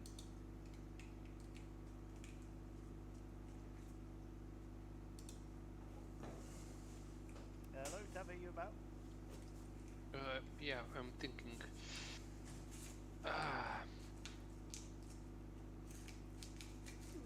Let me just do a quick roll. See if. I think nature. What role would you say would be to determine the nature of the sulfur smell? That would be a survival check. Oh, thank God. You sniff the air and suddenly you start. You sort of glance around to your companions. The smell coming from this chamber smells like flammable gas. Yeah, Very flammable gas. Because if I would have failed that roll, my character would have walked with a torch inside. Because out of character, I know that place is probably sulfur explosive, but my character probably wouldn't. So yeah, Lucian looks like he's gonna try to go in there, but all of a sudden realizes, I think the smell from there is flammable gas. We really should be careful. I'll try to tend to the wounds of the man over there. Sylk just looks over his shoulder at you, just like, did you say flammable? Yes, you should really come back. And I'm gonna move, basically dash towards that person, because he's looking in need of medical attention. Sure. And with that, it is Yerk's turn. You're sort of about to go in and then you hear flammable gas. Yeah. I'm like, that doesn't sound good. And I'm going to move, so that's 10, 20, 30, and I'm going to dash another 30. Sorry. Down here. That's me. Make a stealth check as you run. With disadvantage, of course.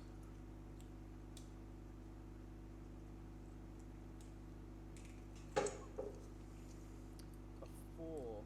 You hear behind this door strange sort of clacking noises and chanting that is suddenly cut short as you approach and replaced with cautious whispering.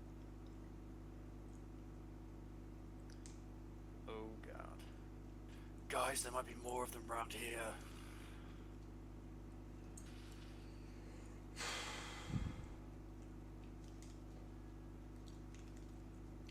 Okay, kid. I might need a massage later. Okay, and with that, you hear a clattering as a swarm of bony creatures writhe out under the door, heading towards you. They swarm into the water next to you, and many of their bony little heads, you see this is a swarm of skeletal rats, and they are going I'm to freaking bite out. These guys hit That hard is when they natural hear. 20 to hit as you're suddenly caught off don't guard. have All any these tiny spells. like Well, clattering I've got my along, cantrips, riding but that doesn't help. underneath the feet, start grasping their feet. They swarm over each other, forming a mound as you are overwhelmed, throwing up your hand to try and stop them as they start biting and clawing at your face and arms and exposed patches under your armor as you take 11 Got a points of bow. damage. And our cat is all the way up there. Your cat would not want to tangle with these guys, I'll tell you that much. And with that, it's Mono's turn. Okay, can I see these guys from where I am? Yes, you see that they are over here. You hear them more than you see them. Okay.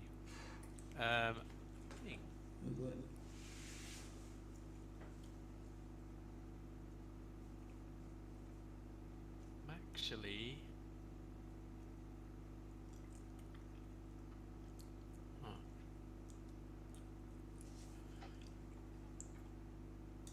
actually not gonna do much. I'm just gonna get behind Yerk, move over there, and I'm just gonna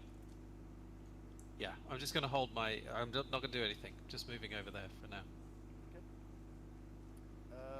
Right.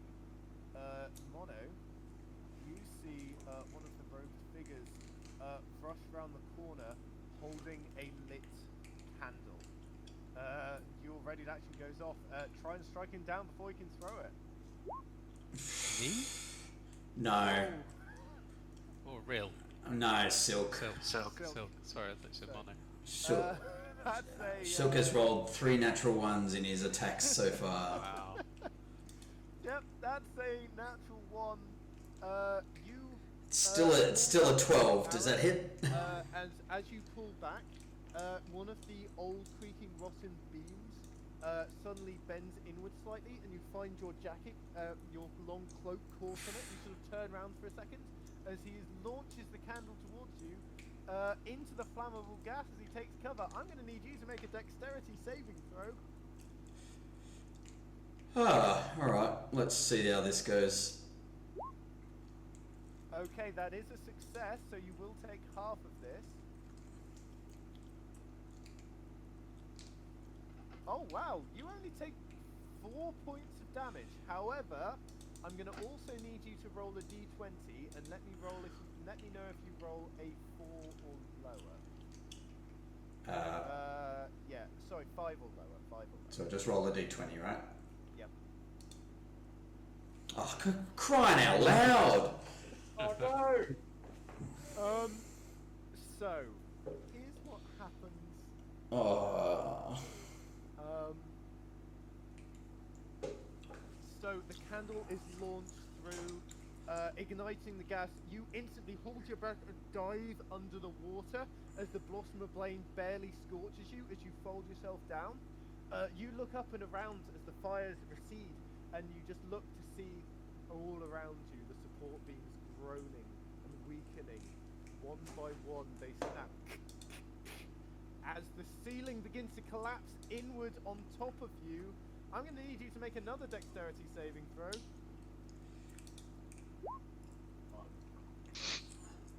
Man, you're really rolling excellently, then poorly, then excellently. Yeah, when you need it. Oh god.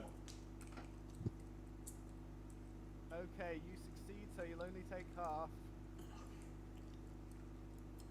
Oh! That's half of 30, though. Oh god. So you take 15 points of bludgeoning damage. The ceiling falls inwards. As you see Sylk floating in the ground, unconscious. All this area is now difficult terrain.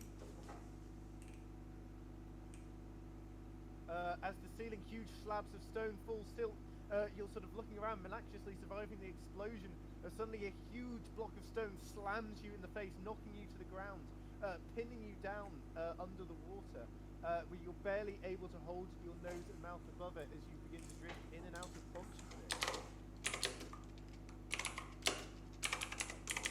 Also, you hear, yes, and you also hear movement as someone shuffles out behind this door. They kick the door open, and you see a woman dressed in long, flowing black robes with an air of authority. Looks outwards. However, This is disastrous. anyone, so she is just going to take the dodge action. Dolan. Did I see the rocks fall on Sylk? You do, yes. Sylk is over here, half buried under collapsed slabs of masonry. But this is difficult terrain, right? Yes. All of this is difficult terrain, so that'll take... If you can dash, you can get up next to him. Yeah, so I'm going to dash to get up next to him, and that's pretty much all I can do. Rill. I've heard the squeaking of rats going from the corner. You have, yes. You know that they're here. Oh, they're undead rats. Can I have a wisdom save from them? DC 14. Oh, yes. As I come, That is a bad failure. as I come around the corner and say, "Being that blessed me, burn the undead." You see all the tiny swarm struggles to get away from you as they fail their wisdom save. So I'm guessing you're using turn undead? I am indeed. Okay, so these guys are going to be turned. Sylk, I'm going to need a death saving throw. Can I? Do these guys, if they're turned, they run away? They will run away, yes, on their turn. That is a success. Okay. Sylk. I did something right. It's been so many. A roller coaster. of emotions, yes. Yeah.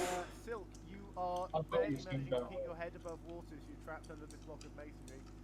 Though you fear you are starting to wriggle free, though you can feel the water lapping around your mouth, threatening to flood into your airways. Lucian. I'm gonna throw a quick ball of fire towards the swarm of rats because they really creep Lucian out. Like Sure, go for it. Oh yes, that'll hit. it's like quick nervous fling towards them. Of what are they? Yeah, and it scatters in amongst them, blasting several of this swarm away as they retreat from Rill's bright white light that shines out of his hands as he's turning them away from him. And That breaks the turning, though, doesn't it? So like, If they get damaged. yeah. Okay. sorry, I wouldn't have known that. Second No. episode. Second episode, and he's already down. So I turn my greatsword flat and like trying to bludgeon them effectively with it. I will let you Big do swarm. that, but you won't do as much damage. Yep. That will hit. Instead of doing 2d6, this will be 1d6. If you're trying Okay. to Yep. bludgeon. +4, so that's 8. 8 points of damage. This does seem to be far more effective. It is hard to pin them down, but you manage to slap down onto them and catch a good number of these skeletal rats in their in with your strike, significantly reducing the swarm. They are going to make. Can I use Oh yes, sir. a bonus action to regain second wind? So Absolutely can. Yes. because I've taken a little bit of damage. Is that something I can just click on here? Is it? Should be, yeah.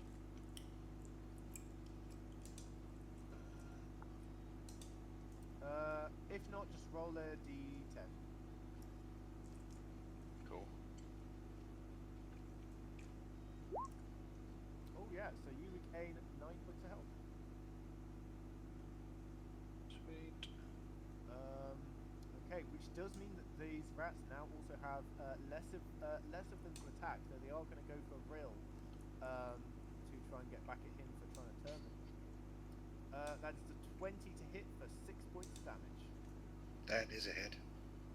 Yeah, as they sort of swarm over you. They're actually going to move into your space, surrounding you as they do so. But I'll keep them here just to show that they're just to keep them separate. But they're in your space now.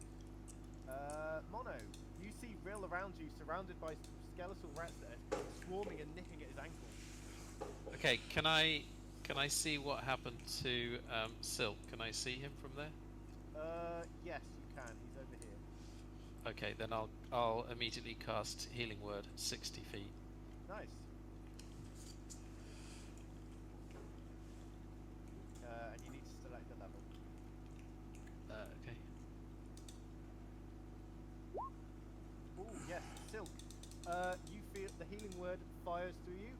It crumbles away the block of masonry that's holding you up as you rise to the surface.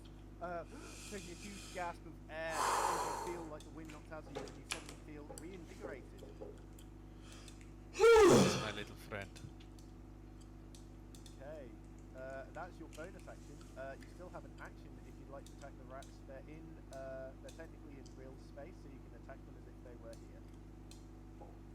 So yeah, I'll just do a quarterstaff attack on them, Make an attack roll.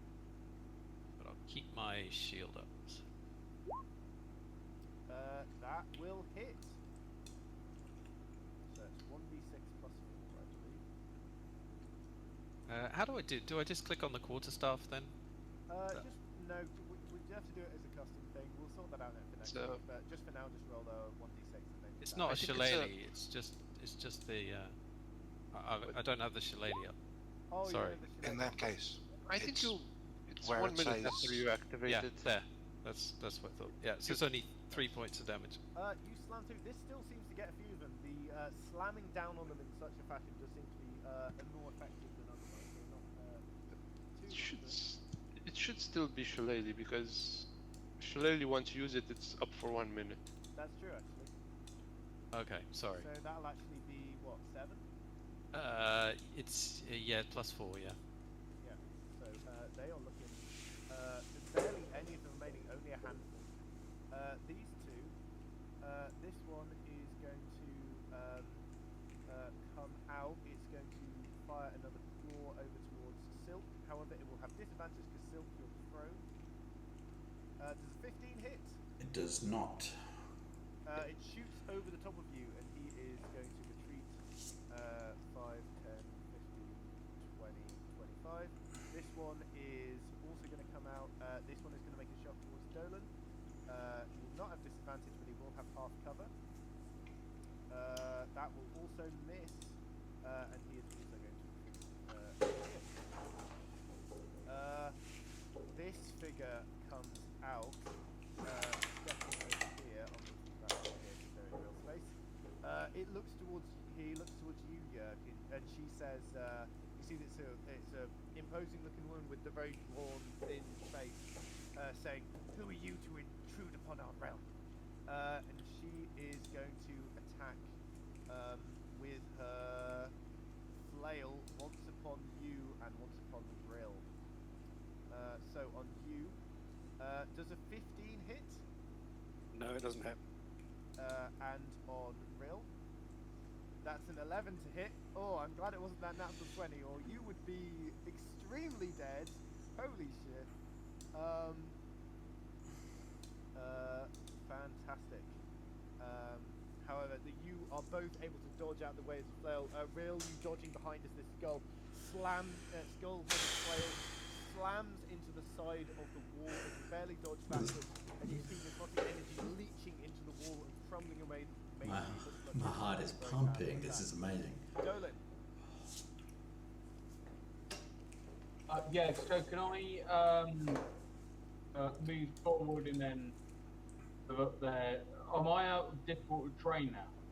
Yes, anything that's not blue is not covered in water and isn't difficult terrain. So you Where was the attacks coming from? Were they coming from the north or the south? from the south, down here. Yeah, so I'm going to head south. So yeah, that you 5, 10. That'll be 10 feet to get to there. Yeah, So I'm going to... 5, 10, 15, 20, 25. So you can move up to here if you wanted. Yeah, I'm going to move up to that. I Okay, haven't so got... I'm black. I've got black again. yeah, sorry. There is a light source here. There was. You see a number of lit candles strewn around the floor. There was a couple of lit candles. One of them they used, and the other one they were using for illumination. They seem to have come off this What are corner these? over here. You can also see that this candle now being lit seems to illuminate writing on the wall that reads "Rise and be counted." Oh, and what are these two red things? Bad guys who are mean and evil and trying to kill you. Well, I'm gonna whack one of them as hard as I can. Go for it. Make an attack roll. Your maul strikes true. Roll damage. You click on it in the chat. Sorry, It's yeah, okay, yeah, it's yeah. okay. Oh, dude. 9 points of damage. This guy yells out in pain as you slam it into his kneecaps and he buckles over, barely still standing. Oh, I think that's all I can do on this turn. I haven't got any bonus actions, so. Okay, Rill. This foul necromantic caster stands before you, swinging their flail with grim determination. You are also still surrounded by rats.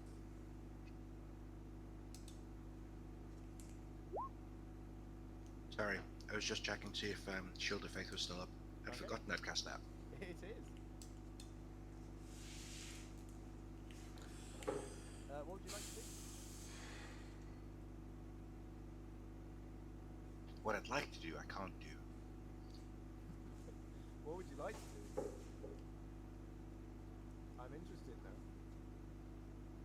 I'd like to pull back and hit those rats, but I've got the choice of do I hit the rats or do I pull back? Yeah. Because there's no way I can risk an attack of opportunity from that thing. No. All right, I'm just gonna stay where I am and mace out and start crunching rats around me. Okay, make an attack. 14 will hit. Roll damage. You crush all but one of the swarm of rats. There's now only a single rat remaining.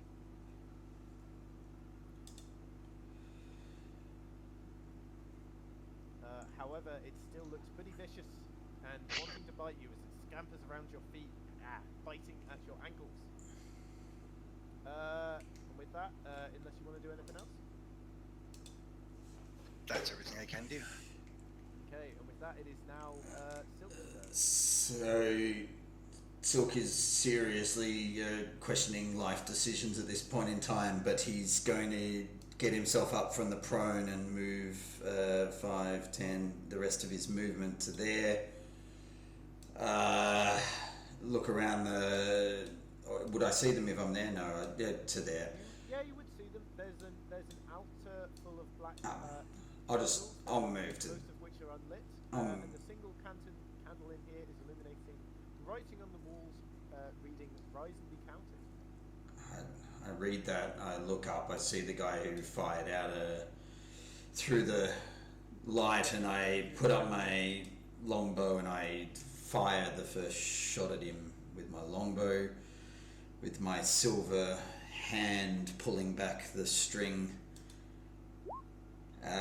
which today doesn't seem to be very good. I'm shaken up. Yeah, you barely dodges out the way as that your arrow ricochets off the altar, clanging into the wall behind you. Turns in panic. They do not seem keen on hanging around next to Dolan and you, especially with the fireball coming in. That barely missing. I think you have to roll a 2 or lower to miss these guys. Yeah, I will have been doing that, so that's okay. But I will also, as my bonus action, take a second shot at them. Ooh, okay. Let's see if you can be slightly more lucky. Oh, Jesus. That will hit! I'm not rolling very really. Lucky. This arrow slams straight through his gullet and he gurgles as he falls to the ground dead. I don't think I've rolled above a 7. This is amazing. Okay, cool. It's just it's ridiculous. But Okay. yeah, you're rolling really bad to hit and max on damage on both. Yeah, exactly. You're just following the pattern of one good roll, one bad roll. So Sylk fires off and sort of just does that and just is puffing a little bit at this moment in time. Yeah. Okay. Right. Yeah, you got it. You got revenge on the guy that blew you up and collapsed the ceiling on you. Yeah. With that, it is Lucian's turn. I'm gonna try to fling a puff of flame at the last Seriously. vicious little rat. I have to go through my stats at the end of this session. That 3, that's a 5. The 10 is a 2. And you absolutely obliterate the last. You see Rill sort of looking around. He can't spot the last rat. Dex 14. Okay, that's fine with the Dex 14. It's tiny little mouth. But then, like, every attack, longbow attack, natural one. Tiny little bones shattering everywhere as the rats are no more. Ha! I got it. That felt Natural good. 1, natural 2, so a 5 so far is the highest on the attack rolls. Dagger, natural 3 and a natural 2. So I'm just gonna stare at It's this thing which amazing. is flailing its flail about so far, very unproductively, and bring my greatsword down. Okay, Greatsword make a down on roll. it. 3, 2, A 14. One. You feel your shot 3, 2, 1, 2. coming in to bear. Your greatsword coming into bear as you try and strike down. But the last second, the figure turns and raises the hand that isn't on the flail, and a burst of arcane force flies out, and you see like black and red crackling energy block your strike as it clatters off the side as it casts shield, Ooh. causing it to miss. Rats are dead, cat's chilling. That's dead. Mono. Okay, so I'm gonna move past Rill into. Oh, there's a creature. I didn't even know that was there. Yes, that is a person. That's the person with the flail. Ah. Okay. Okay. So yeah, I guess I'll just shillelagh again. Okay, you are on real space there, but I'll let you make the attack. Oh, anyway. sorry. Yeah. It's No, well okay. then I wouldn't be able to. eh? No, you'd be able to make an attack from real space. Build the build, Roger. 2, 3, 2, 1, 2, 1, 2, 5. Wow.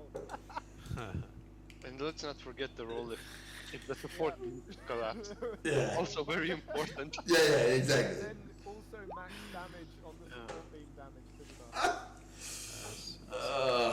Definitely hits. Yeah, 20 will hit. And so it's that. Oh, plus. Plus 4, so 5 in total. Yeah. Okay. She yells out in more anger than pain. It's amazing. So do I have to stay there now in that space with just? No, you can move. I'll get an attack. So- Yeah, that's the thing. You can't. That's the slight problem with your strategy, right? You can make the attack Yeah. from there, but you either have to. She used her reaction already. She used You're to safe. cast shield, so you won't get an attack opportunity. You're right. Oh, good skills. So I'll just move into yeah. that. You see that space she's too busy raising her hand to block Yerk's attack to stop either your quarterstaff coming in or to be able to take a swipe at you with a flail. So yeah, good job, Yerk.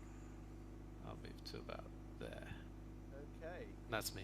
I don't know if you'll be able to get that far actually. Hang on, you were here, so 5, 10, 20. Yeah, you get there. You get there. Yeah. Next up is this person's turn. They are not going to attack the flail. They raise their hands and they spread their palms together wide, thumbs touching, fingers splayed. They're going to cast a second level Burning Hands.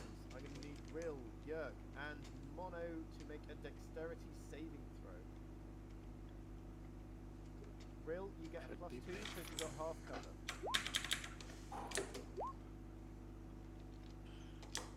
Yeah, the +2 didn't help. No, the +2 didn't help. So yeah, Mono and Rill fail. Yerk, you succeed. As you are going to take.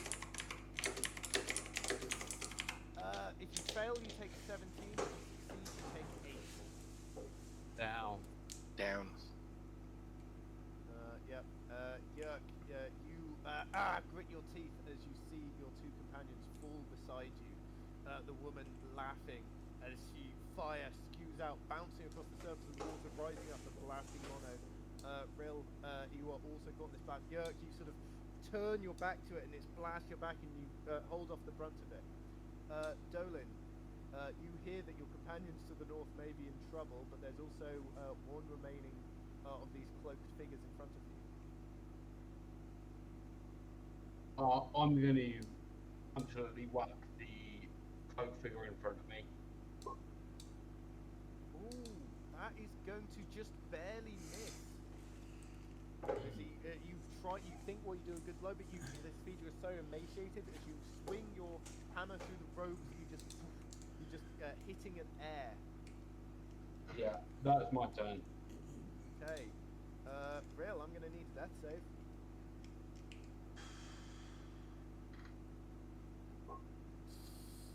That's a failure. At least it wasn't a 1. It wasn't a 1, that's true. Sylk. Seeing as this guy is still up, I will fire an arrow at him. Go for it. Woohoo! There we go, that's more like it. However, No, minimum damage now. This is like, oh my god. An arrow flies through the air, stabbing into his side, and he does not seem happy at that. It is now. I will take a second shot at him. Oh, sure, go for it. Oh, there we go. There we go. The second arrow catches him square upside the jaw, shooting up through the bottom of his head as he turns, as he sort of bends forward in agony. He just shoots down straight through the top of his head, out through the bottom of his jaw, and he keels over in front of Dolan dead. And did we hear the sounds from the other? Or did only Dolan hear the sounds from the other You room? would have heard the sounds as well of like flames, like, sounds of pain. In relation to where I am from over there. Over here, you can just about make a doorway that leads down here. Okay, I'm just gonna then, seeing that, I'll go 5, 10, 15, 20, 30. Oh, I ran that way. Anyway, that's what I see. Okay, well this way, you can't hear the plopping of water down this way, so you reckon it might be a bit clearer. Anyway, Yerk, you're up. So I think you skipped me. Yeah. Who did I Oh, skip, yeah. sorry? Yeah, no, Oh, sorry. I skipped Lucian, I'm so sorry. I didn't mean to, my bad. Lucian.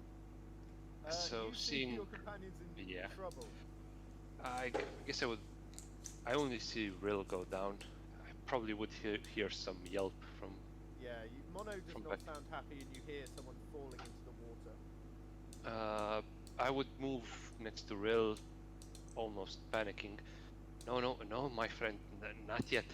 And I'll I'll open one of my healer's kit and quickly apply some salves to him and use some smelling salts to get him back to consciousness. So basically, I'm doing a medicine check to stabilize him, but using the healer's kit. But because I succeeds, and she gains 1 health. Yep. So you're up and have 1 health. Yep. And I move a bit back, seeing that this Yeah, woman is dangerous. How, you feel almost like a ravenous feeling inside you as you get the increasing feeling that maybe this is the time that you suppress it. Yep. I'm still trying to hold it back, but it's getting harder seeing my friends fall. Yuck. So a little bit annoyed now that she's just tried to barbecue me and has succeeded in barbecuing 2 of the party. I swing my greatsword down with more ferocity. Okay, a 9 misses as again she raises her flail to catch it, catching your blade as it wraps around with the chain. You struggle and she sort of flings it aside, tossing the flail beneath her hands as she looks to you and a mad grin on her face. You see her pinched features and pale complexion have now been morphed into a grin of insane cruelty. I then action surge and as she parries it away, swipe upwards. Ooh, that is gonna hit. She raises her shield, but to no avail as it strikes true. For 14 points of slashing damage. That is a very good roll. Good hit. Flies out. Come on, Yerk. She is not expecting that, and as you see blood as you strike across her thin body. I just a slight smirk on my face as I go, you thought the first strike was the only strike. Next up is Mono. I'm going to need a death save from you.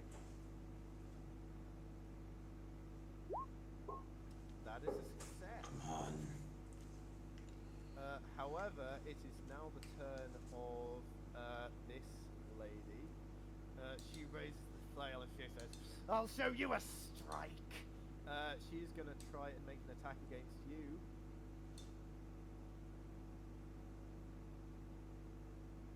Does a 14 hit? No. Does a 19 hit? Yes. You take 17 points of damage. So she hits me. She hits me really. What she thinks is really hard. But then I stand there all bloodied as I think it's this one. Relentless Endurance. She sort of, as you strike across with a powerful blow, the silvered skull of the flail lashing across your face as you feel like necrotic energy flowing through your veins. One side of your face turning black as it oozes and low veins picked out in black on your face. She goes, "Ah! Wait, no! No, no one can! You should be dead!" She is going to look around, seeing you rest the sword in your hand again. She is going to misty step, disappearing in a puff of smoke, appearing over here and falling back into what she thinks is safe territory down here.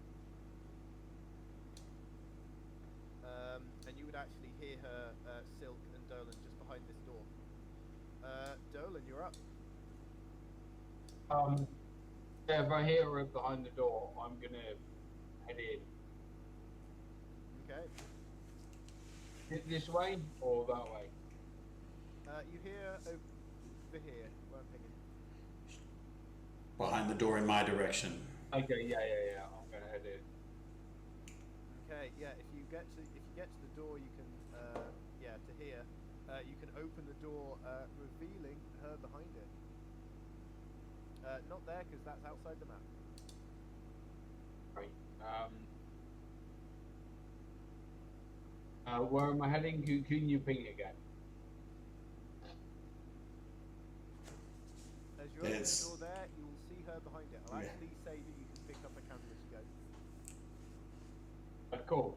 Can you ping that again? Sorry, I'm sort of going wrong with my. Yeah, there we go. Yeah, I'm going to attempt to hit her with my maul. Yep, you would have advantage on this.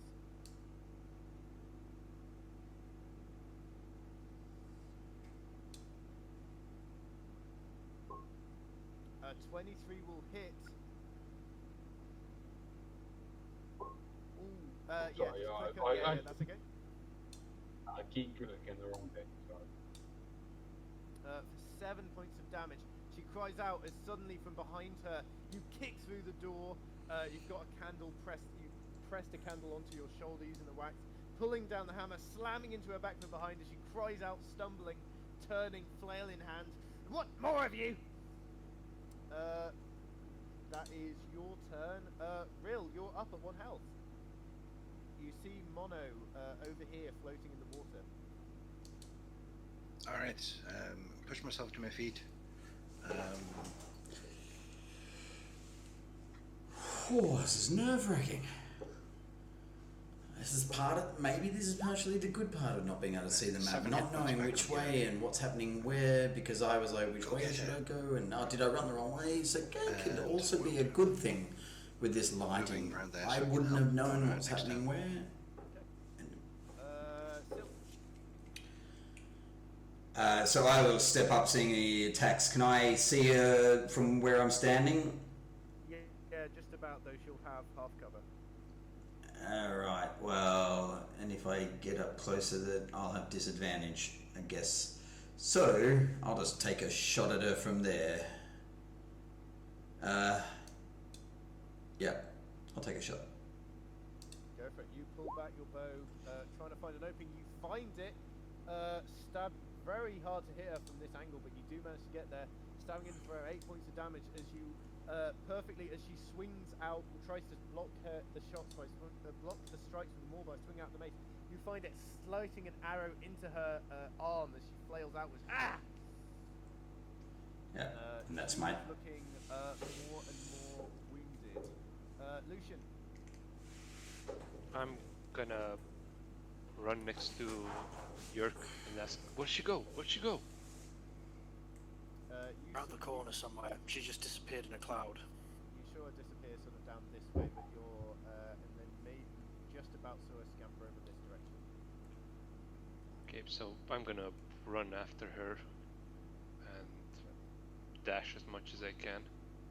I think that's my turn. This is pretty much as far as I can go. Yeah, no, that's fine. Yerk. So is this blue area in front of me? Is that rough terrain? That half square? No, that won't be. Because you're coming out of it. Okay, cool. So that's the nervousness that comes with this darkness. So I'm interested actually now. So when I was first saying I don't feel part of the story, I don't feel part of it. On the other hand, making a decision, go back from where I came, dashing for example, or going in this way to try to achieve something. It's like That hit. which way to go. That's the thing. Oi, get back here! As the hand axe slashes into her back, she is looking extremely weak now. Mono, you're up. Not yet, he's not. Not. Yeah. Well, you're up to make a death save. That is another success. However, it is now her turn. She looks around at all the people surrounding her. She is extremely weak. I am gonna make. She is thinking of doing something. But this is a very brave action, so I'm gonna need a wisdom save from her, just to see if she is brave enough to do it. I'll say the DC is 50.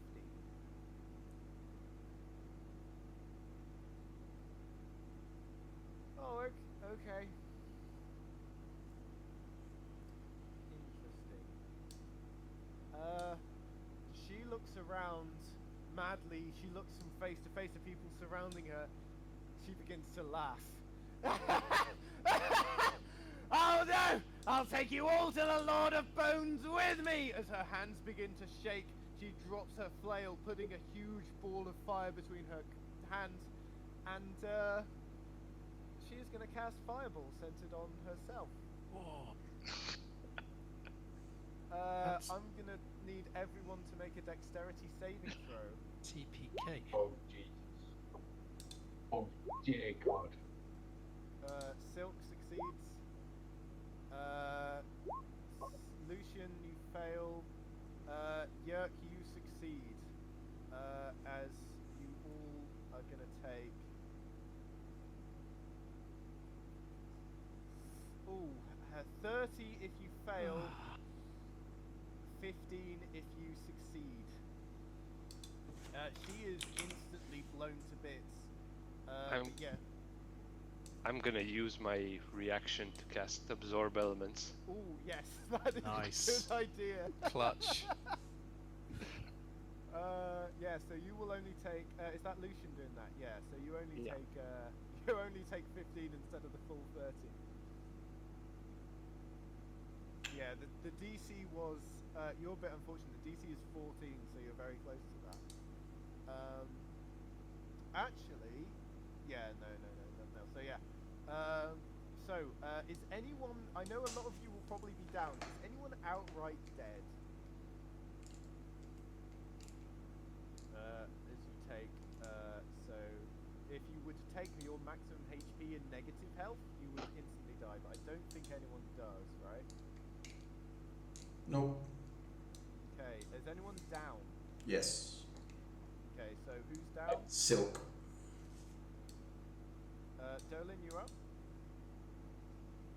Yeah, I've got 2 hit points. Yeah, I'm imagining you're down. Considering you were at 1 and you just took 15. Right, yes, yeah, I had my mic muted for a second there. Oh yeah, sorry, yeah. You healed for 8 and then you took 15. So Yerk is down. Lucian, are you still up? Yep. Okay. That is Saved my Absorbed now... Elements. That is a good spell, I'll tell you that much. You hadn't done it, would you have been toast? No, I had the temporary hit points Okay. Ah. That's good to know. Well, I'm you glad would've- it helped. I think you would have been down but not dead, right? Ah, yeah, I have 17. I wouldn't have been dead. It's only 30. You would have, but you would have been, you would have been in a spot of bother. No, and it wouldn't get, doesn't get you, Brill, because she doesn't know you're there, so she's not able to perfectly match it. So. But anyway, yes, that is combat over. However, three party members are down. So we're going to carry on just for now. Oh, I should have kept the initiative order actually. But what I'll do is I'll say everyone who gets alive gets a turn, and then everyone who's down will make saves. So, first off, we have living people. What are you doing? Who's the closest to me who's down? Sylk. I'm going to give Sylk 3 points of lay on hands. Okay. Sylk. Cough and splutter awake for the second time today. Sylk is back up, and if that was in initiative order, because I would have been next, because Dolan was just before me in the order. Can I also run it up to someone, or you can do the other way first? Oh, yeah, sure. No, go ahead. We're doing your live people, and you're the live person. Yeah. So 5, 10. I can't help too much. How much? I was prone, right? So 5, 10, 15 are there. That's I will 5, 10, 15. I will dash just to see if there's anyone else and stay here. Good. That's my turn. Good. Okay. Next up is Rill or Lucian, if you want to do anything. Yeah, I'm gonna use my healer's kit on Yerk. Just patch him up. Okay, Yerk, yes, you swiftly apply. Yerk, you have been through a lot today. I have you, my friend. This is not your day to die. Oh, I think I may need some new armor after this. It does smell extra crispy. I'd like to roll. And for me, spare the dying, and then I'm going to slowly start pulling Mono towards where the others went. Yeah, so just dragging him out of the water. Oh, I'm going to call out to that other guy. We'll be back for you in a moment. This guy has just been like, what? He's heard 2 explosions, numerous screams, people dying, skeletal back. Like, what's going on? Please just let me go. But yeah, despite those Survived up to this you point. don't hear any further. This is amazing. You figure this may be a safe place to take a short rest. And that seems. Before we do that, can I walk over to this woman and just pick up her flail and inspect it? Yeah, sure. Assume it wasn't obliterated in the fire. This appears to be a flail. It has been. In fact, make an investigation check on her in general.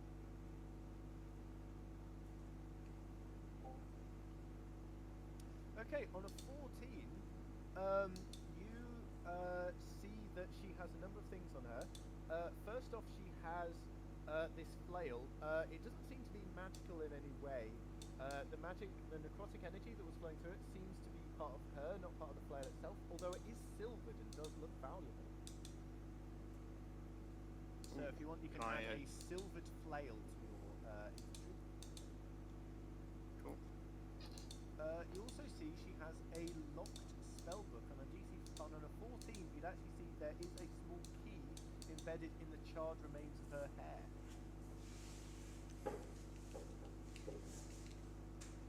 Nice. Interesting. I might have a read of this. Are you unlocking the spellbook? I best hand it over to someone with a bit more proficiency in spellbooks than me. So who am I standing near at the moment? Rill, Mondo or Lucian? Hand it over to Rill. Okay. Yeah, I'm down to 1 hit point. I've got no spells left, I think. Yeah, sure. I'll unlock an unfriendly spellbook. Okay, you unlock the spellbook, and a wisp of black smoke rises from its pages and coalesces into a skull that cackles madly for a few seconds before dissipating. So you see smoke pouring out of it and then rising into a cackling skull, lunging towards you. Make a Constitution saving throw.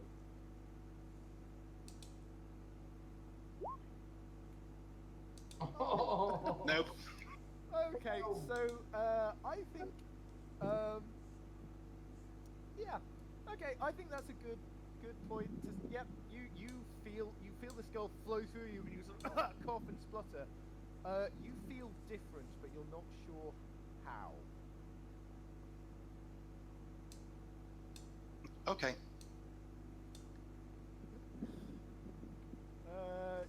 Everyone else, you sort of look at the rail, the skull just burst through him. However, you do open the spell book, and it does seem to have a bunch of really useful spells in it. It has, I'll actually copy and paste it. Rill's probably very lucky that's very lucky that Sylk walked away at that point in time. Yeah, I'll message you the spells in the spellbook in the chat.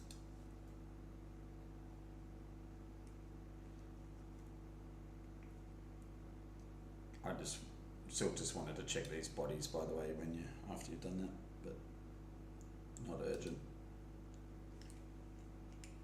Am I still out? No, you're up. Am I?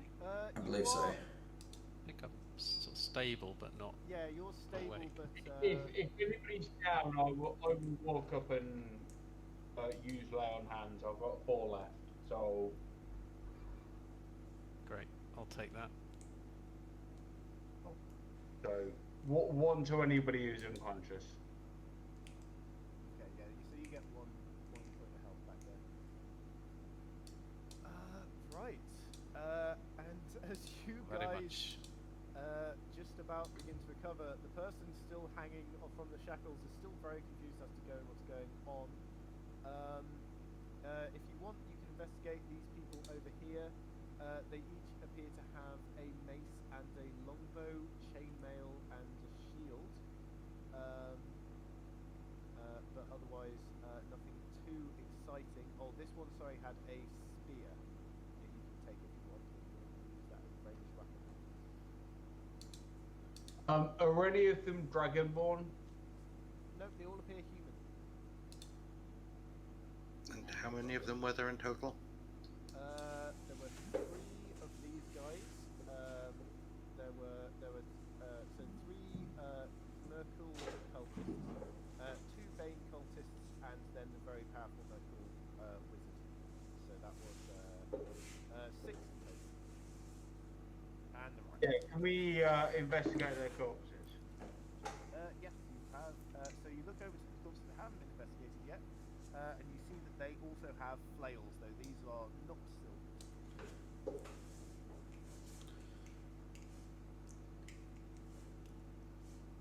Okay.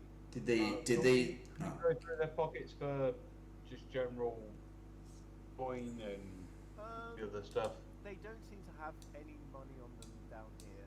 They seem to be dressed for cult activities that don't require money. Did these two guys that were throwing out this claw thing? Is there a claw that they had? So you investigate. You can't find anything. It seems strange.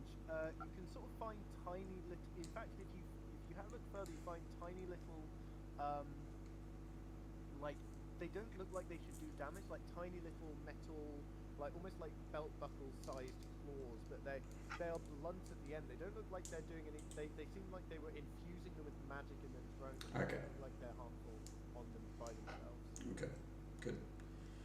I would go back and find my dagger that I dropped earlier with one of my crappy things and pick that back up again. But still leaving this guy on the wall, I want to add. He's still. Oh, sorry. As you go to investigate, by the way, the tall man, you also find a set of 7 keys. 7 keys. Yes.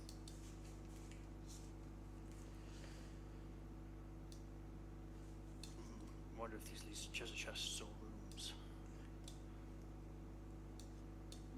I'm gonna go and cut the random upside down man down.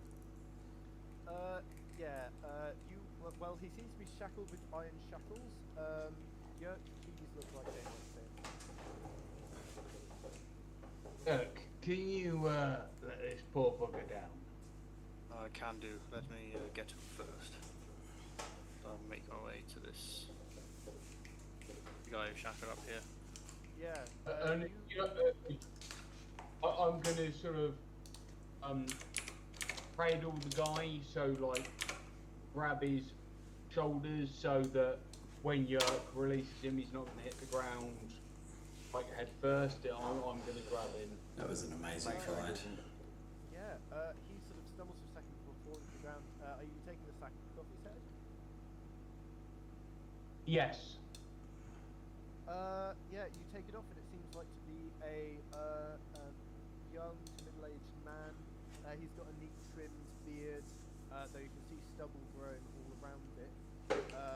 And his eyes are sort of blinking in the sudden light. He's sort of gasping. You can see the wounds in his side. He says, "Oh, thank you. Please, thank you for letting me go. Just let me. You'll be rewarded. My name is Klim Jasso. I'm a patriarch, and please just they took me. I don't just don't hurt me, please." He seems a bit confused. Yeah. We're not gonna hurt you, my friends. We're here on the orders of the City Watch to look after the people of this city. Tell me, how did you come to this city? Well, I live in Baldur's Gate. I was walking through the lower city, and 2 days ago, I think, or not sure, maybe 3 bodyguards. They lunged from the shadows, and then they captured me, and they took me here. Bodyguard? Are you a person of import in this city? Oh, yes, absolutely. My family, they'll give you a great reward. Can I double check that? Yeah, My noble background. Can I insight roll on him? Absolutely, yeah. You would have advantage actually, Yurts. On a natural 20, you actually recognise you actually recognise him.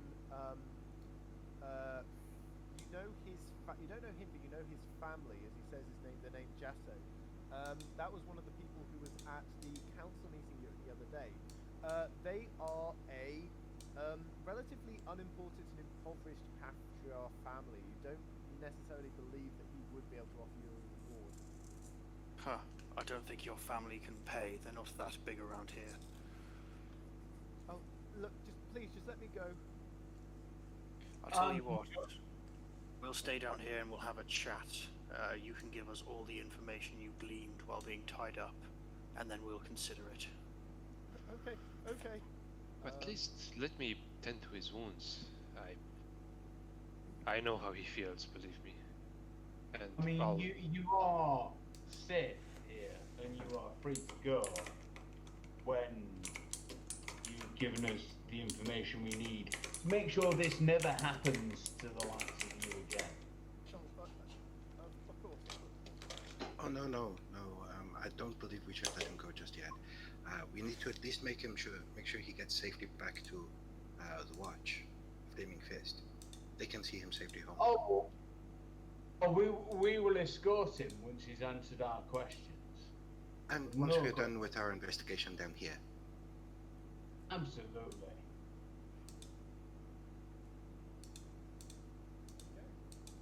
Right. So, you begin asking him what he knows as you tend to his wounds. yeah, this is not by using a healer's kit, just like general. Showing health, but making him feel instantly feel and like the agony was going to give us a lesson. That seems like a good place to leave it for tonight, as you guys take your short rest. You can roll that over, sort that out over the next week, and we will begin again after you've finished resting next week, where you will continue continue trying to make your way through the dungeon in Dead 3. Well, I just want to say well done, guys, because that was actually you had a lot of stuff thrown at you, and you still managed to come out ahead, including because I just want to let you know that was I deliberately made that a lot harder than it is written in the book, and you still came out with flying colours. So good job. Well done, guys. Well played.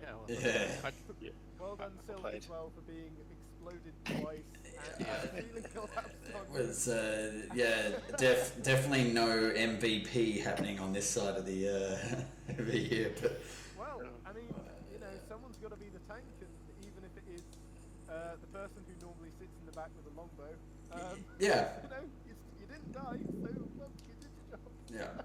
yeah, It works. yeah. I think if we have to nominate anyone for MVP tonight, it has to be Lucian. Lucian, Oh, yes, that was brilliant. Yeah, I really think I picked well with the healer feat for this character. Yeah, that is coming so handy. I just dread to think what would have happened without it. That was incredibly clutch, yeah. And Dolan as well, just a force of nature, barely taking any damage, just cleaving through enemy after enemy, real helping out massively, keeping everyone alive, dealing good damage when needed, taking those rat hits. Yerk as well, smashing through with that great sword. Good stuff, guys. Yeah. You're working together well. I think the best that could be said for me is I'm good at wandering into trouble. That is true. That was one of the- I really look forward to finding out what the skull actually did to you. Yeah. Didn't die. That's all I can say. But I want to turn to Lucian and go. Oh, you know, that woman's hands were warmer than yours. Just a bad kind of James Bond nonsense to finish on. You're all feeling very toasty as you sort of shrug the ash and soot off you. Several of you now without eyebrows, temporarily caught in that fire. I'd just like to say that my healing word was slightly clutch on that'll take as my moment. The healing word was incredibly useful as well. Yeah, and that's Shillelagh coming through as well, dealing with the rats well. Keeping everyone alive. Everyone pulling together, doing their part. And as well, also Mono, without those temporary hit points, I think that actually would have been a TPK. I'm not even lying. Well, Yeah. There.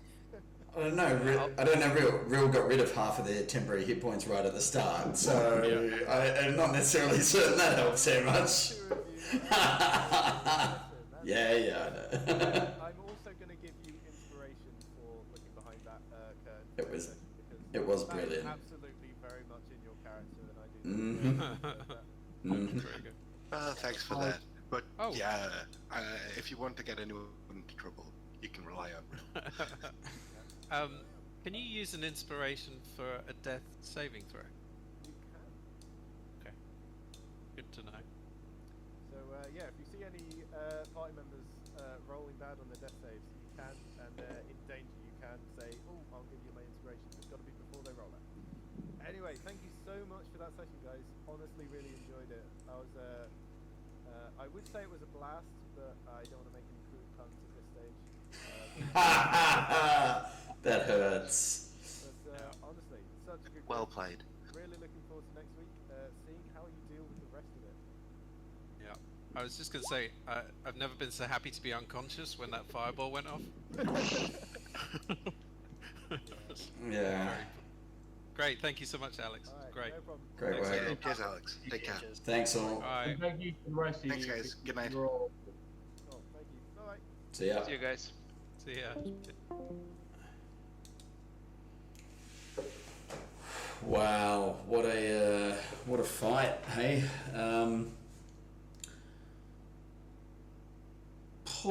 That was fun. As I said, probably the thing I got out of this one from a dungeon master point of view, or at least the thing that I was talking about a bit, was related to the the darkness element within the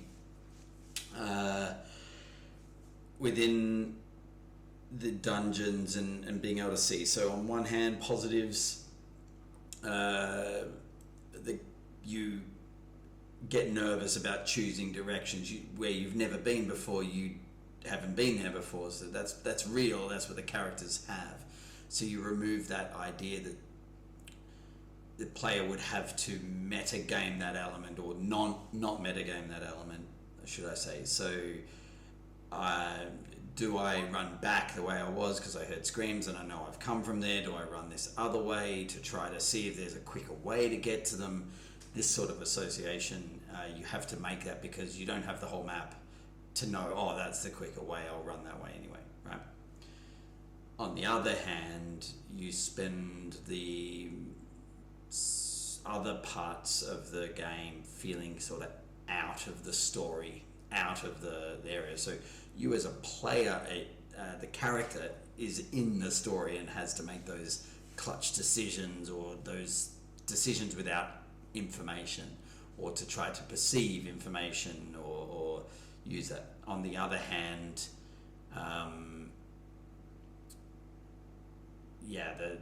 the feeling of the story, it goes away. Now, I know there is an option to have it that the places that you've been remain on the map, so it feels a little bit more solid with where you are. It'd be interesting to know what other people do on that. I might look it up myself and see whether anyone else has talked about this method. I'm not sure. Me as a DM, I'm sort of working on blocking spaces of the map that people haven't got to yet, but not using the darkness yet. I need to see how to deal with that. Maybe blocking some places that you definitely know they haven't been, but keeping the rest open as you're going somehow. I'm not sure how that works, but otherwise, scary as hell. Knocked unconscious twice, death saves, managed to come out of it, which is great. Good lay on hands functionality. So loving this game. Anyway, thank you very much for checking it out. Chat to you later. Stay safe. Perfect. Enjoy.